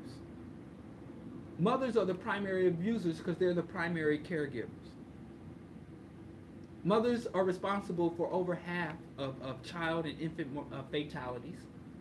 And they found that in most cases in the United States, the government has collected data and said only 16.3% of abuse cases involve father alone. And that father alone means that the father is abusing the child, molesting the child without any other input, where the mother and other family members are ignorant of it. The majority of child abuse, neglect, and sexual molestation cases, it's generally a group effort. The mother either knows of it and does nothing, or the mother is actively participating or complicit in the abuse of the child. In the vast majority of cases. So we like to talk about the creepy uncle, but there would be no creepy uncle if it wasn't a complicit auntie. This is not an individual problem. This is not a man problem. This is a societal, this is a fundamental cultural issue. The religion, and I see so many people attacking individuals or trying to identify or limit this plague of child abuse to one gender. All these men, and then the brothers, all these women don't care for their kids. They want to work, they want to get jobs and go to school when they should be at home with their kids. None of that is that.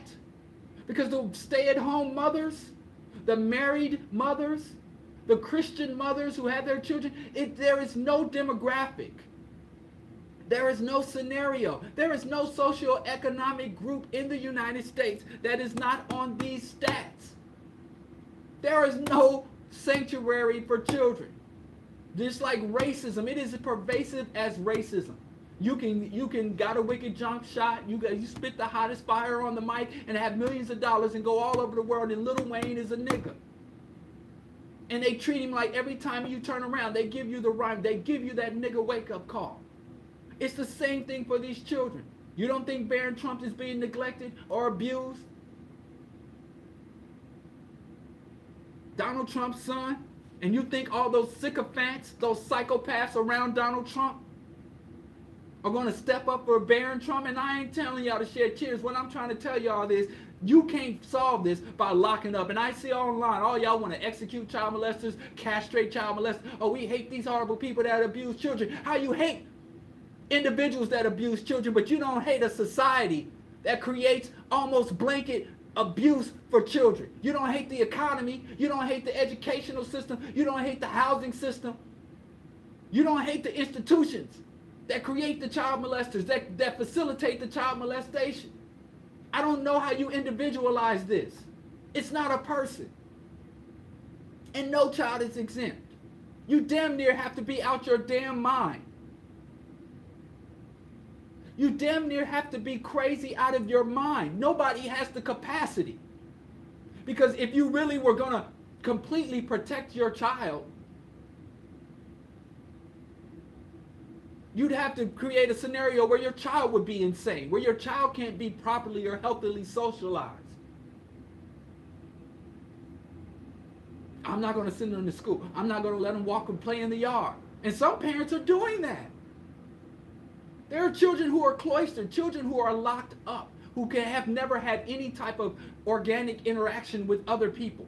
Everything is not only organized by the parent, but observed and overseen by the parent. That is not healthy either. That is not the cure for this. That is not a solution for this. And you're creating a whole new set of pathology. My child ain't abused, but he's out of his damn mind.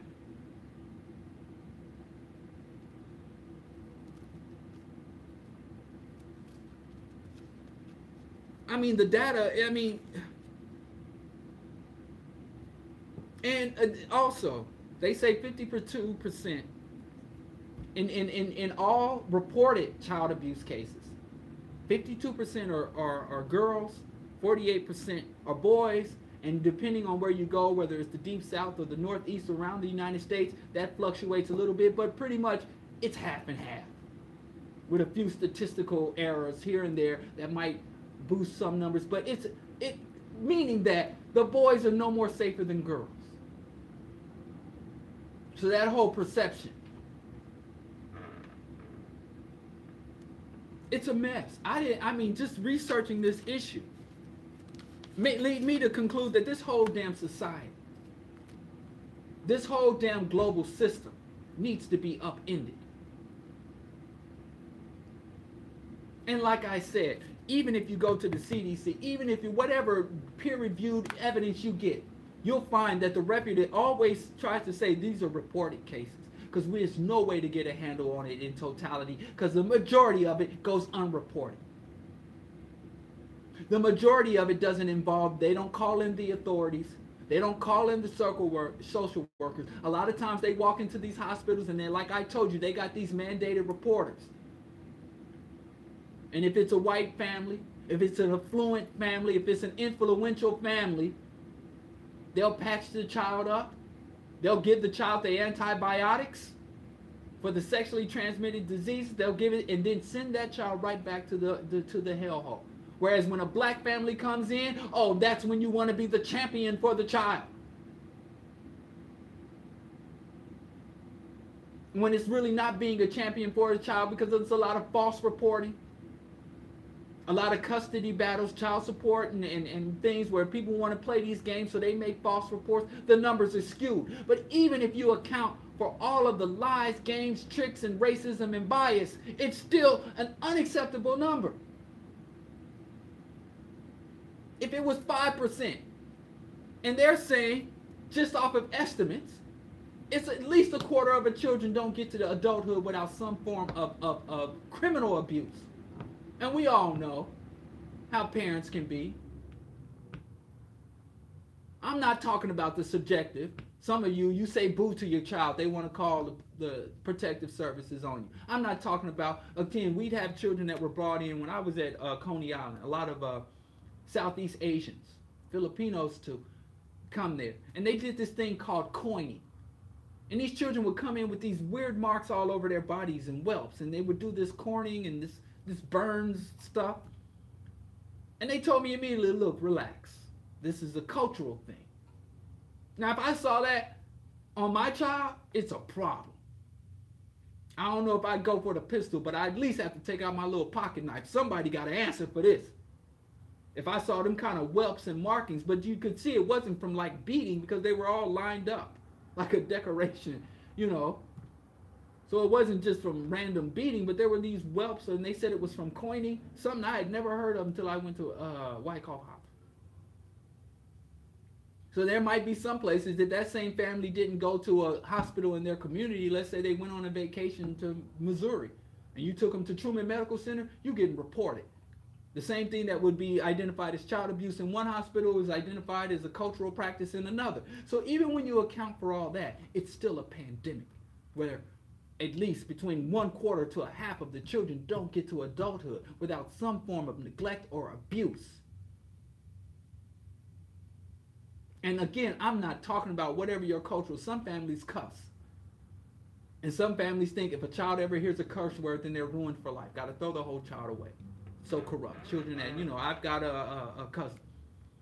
Child can't watch violence. I remember, it's true, I had this one cousin, and my son went to hang out with his cousin, and he bought a comic book. And when she opened the comic book, she saw that the male superheroes were fully clothed, and that the female superheroes were all scantily clad. And so what she did is she took it upon herself, as a feminist that she is, to correct that. And she literally started like covering up the women in the comic. And this wasn't religion, and this was political. It wasn't that nudity is wrong, but if the women gonna be naked, let the men be naked. So I think the only known superhero that is as naked as a female is Prince Namor. Well, he's an anti-hero. Prince Namor. He's like the Aquaman of the Marvel Universe. He just wears a Speedo and he has 2 wings on his ankles. That's it. And other than that, he has a little tight, but it's like a chain mill Speedo. It's like a metal armored Speedo. And other than that, he's buck naked. So, there's a little equality there. But other than that, and he brought home this comic book with these covered up female heroines. And I'm like, what's this? And he's like, well, Cousin Debbie said that the women, and I'm like, well, yeah, that's a valid argument. Did you think, she forced me to have that talk about, what do you call it? What do they call it? Objectification of women. And then King Dita's wife, my sons were over at Dita's house playing a video game. And then his wife comes and said, why are all the female characters why is she fighting a man in samurai order and she's wearing a 2-piece thong bikini? What's up with that? Then, I think it's a valid question, and I think, I don't think children, but the boy's old enough to play the damn video game. He's old enough to have to explain that and to be taught to understand whether or not that's appropriate. So, these sisters got me having to sit my sons down, but I think he's got a grasp, like, yeah, that is rather absurd. These programmers need to get out more. Anyway, what can we do about the pandemic of child abuse, sexual neglect, physical, psychological, medical neglect? And I don't even put the dietary, the childhood obesity. That's another form of abuse that's not even identified as abuse. Not even giving the child, because starving a child or feeding the child the wrong food should be in the same category, because obesity is malnourishment as much as starvation. But we don't see it that way.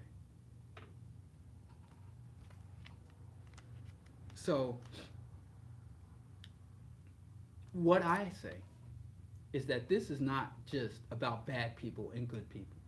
I think this behavior and the people who engage in the predation of children are being facilitated by the larger way we structure the society, the individualized society, the way we measure an individual or a community's worth. Every element of this society feeds into treating children like another commodity. And even people who don't abuse their children see their children, well, I got my car, I got my house, and I got my kids. And then you hear people talk about, I can't afford to have kids, as if kids are not the byproduct of biological processes, but kids are deemed worthy or unworthy to have kids based on the level of fiat currency you amount. So the human value has been diminished. And we don't even value adults. It's just adults aren't as easy to exploit, because we find that adults that don't have power and don't have agency are just exploited at the same levels as children.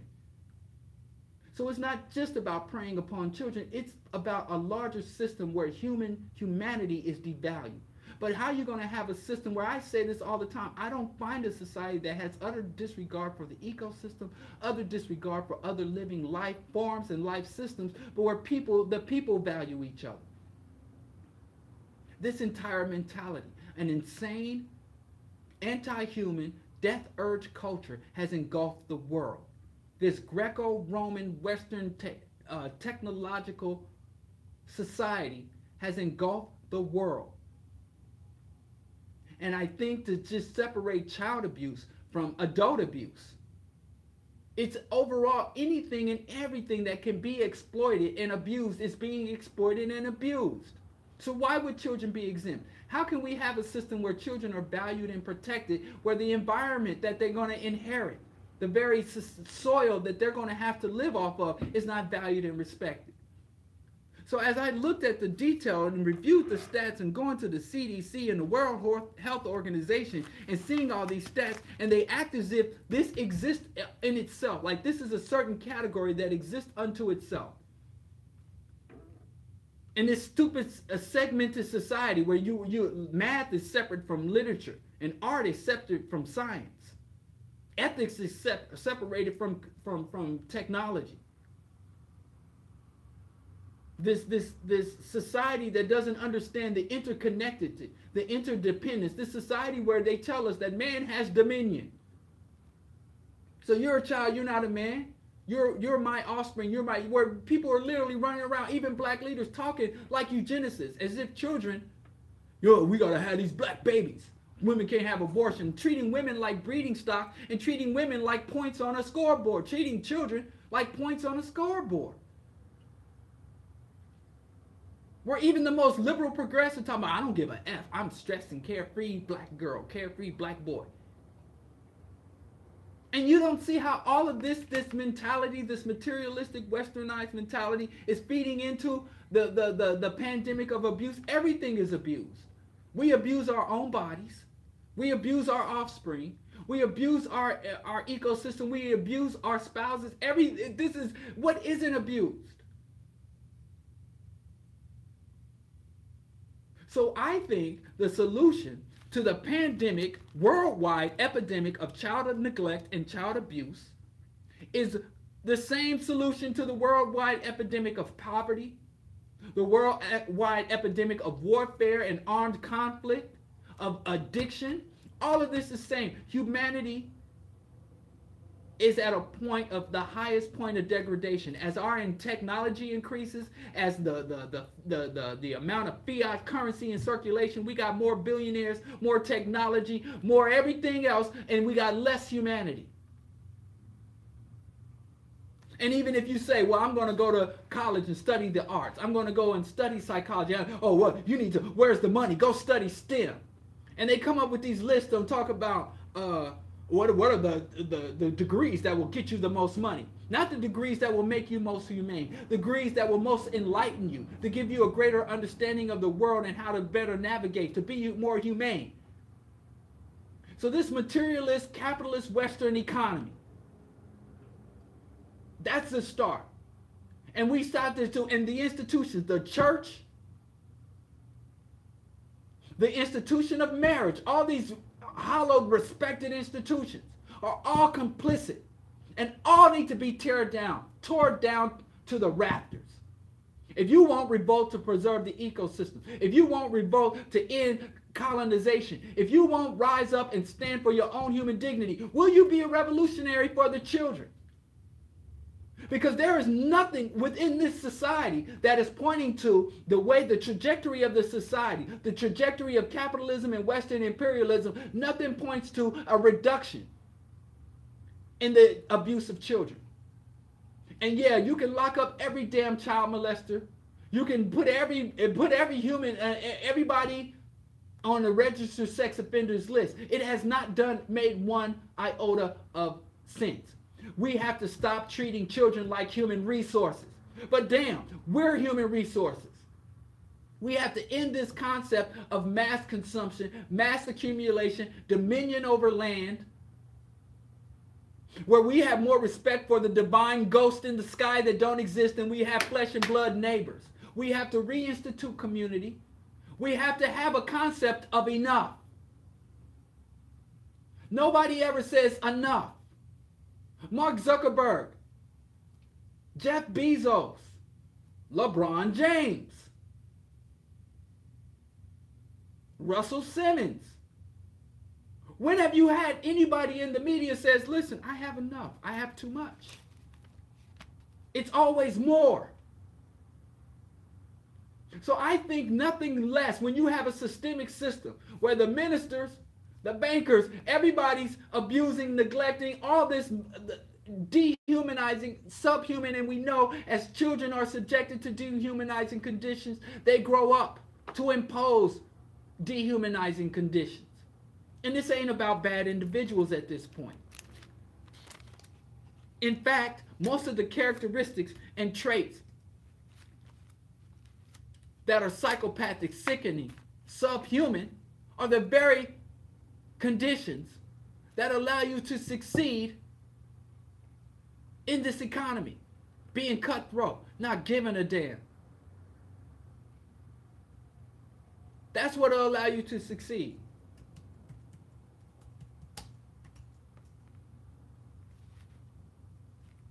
So you're going to tell me I could be a cutthroat and a shark in industry. I could be all about myself in society. I got no friends. I do for self. You mean to tell me I could be, at the same time in the economy, be a shark, be a psychopath, be a greedy bastard in the economy, but I can make it home and become a loving partner and a nurturing father at the same time? That's what we're saying? If you're anti-child abuse, you better be anti-capitalism. Hell, and I know this sounds crazy, but if you're anti-child abuse, you need to be anti-animal abuse. You don't find a society. These things are all connected. There is no separation. There's no such thing as the private sector or the public sector. Really? Meaning that, yeah, those are two things that function differently, but they feed one another. And the characteristics and mentality that thrives in one will infect the other and vice versa. You can't have humane governance without a humane economy. You can't have humane treatment of children without a humane economy and humane governance. You can't extract humanity from every aspect of existence, but expect us to go home and nurture our children. And then we try to educate. Yo, son, you got to compete. You got to get higher test scores. You got to do better than the child sitting next to you and in front of you. You got to outcompete and get more than everybody around you. And then wonder why you grow up, that child grows up to be a goddamn psychopath.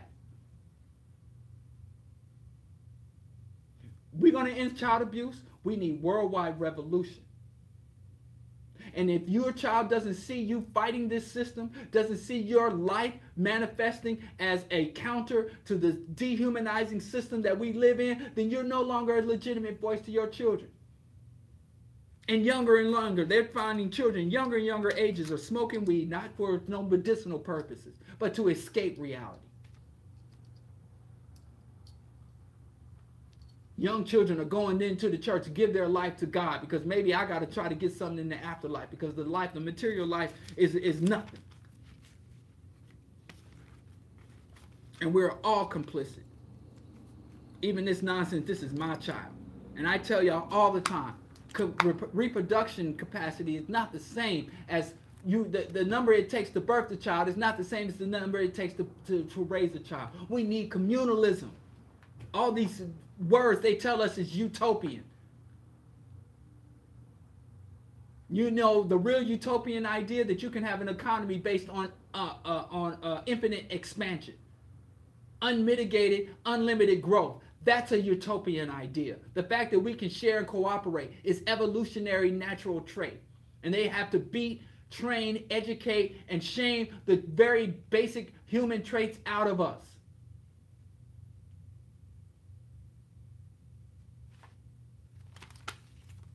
And so I say we need to not only carry out revolution for our children, we need to bring our children in on the revolution. They need to know about the unjust society. They need to know about the decaying ecosystems. They need to know that their destiny is to fight to take back the world. That nobody deserves $1 billion, and the amount of fiat currency you have in your bank account should not dictate the quality of your food, the quality of the air you drink, or the quality of the water you have. That they are whole, that they are human, and that they deserve as much as every other kid, regardless of what kind of fiat or zeros and dots they have in their parents' bank account.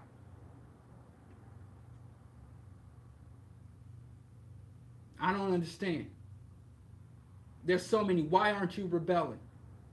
If you look at everything from environmental to child abuse to chronic and human health statistics, there's no reason, there's no direction you can look in the society or social relations where you see true progress unless you look at the economy. There's more money, there are more billionaires, there are corporations have more power than ever. That's the only indicator of progress.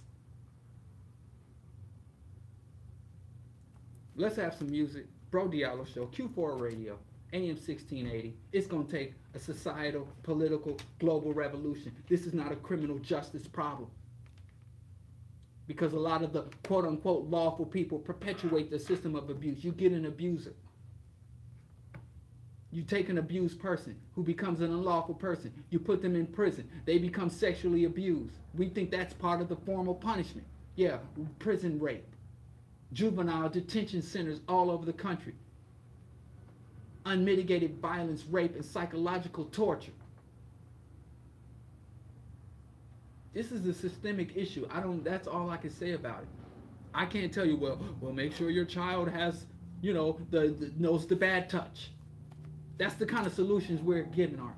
Make sure your child knows the bad touch. Buy your 3-year-old a cell phone and make sure they have a panic button and a panic whistle. Man. Let me give y'all updates. It's Q4 Radio, AM 1680. Get us at Q4QUE, the number 4.org. And also the Q4 Movement, Q4 Activism, TuneIn app, iTunes Radio. You can find me at DialloKenyatta.com.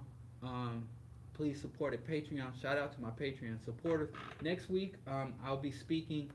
I'll be the keynote speaker at a teachers conference in Wisconsin, University of Wisconsin. I'll post more details on that via social media. I'm not sure if it's open to the public or what, but also I'll be in Oakland Thursday. The following day I'll be in Oakland.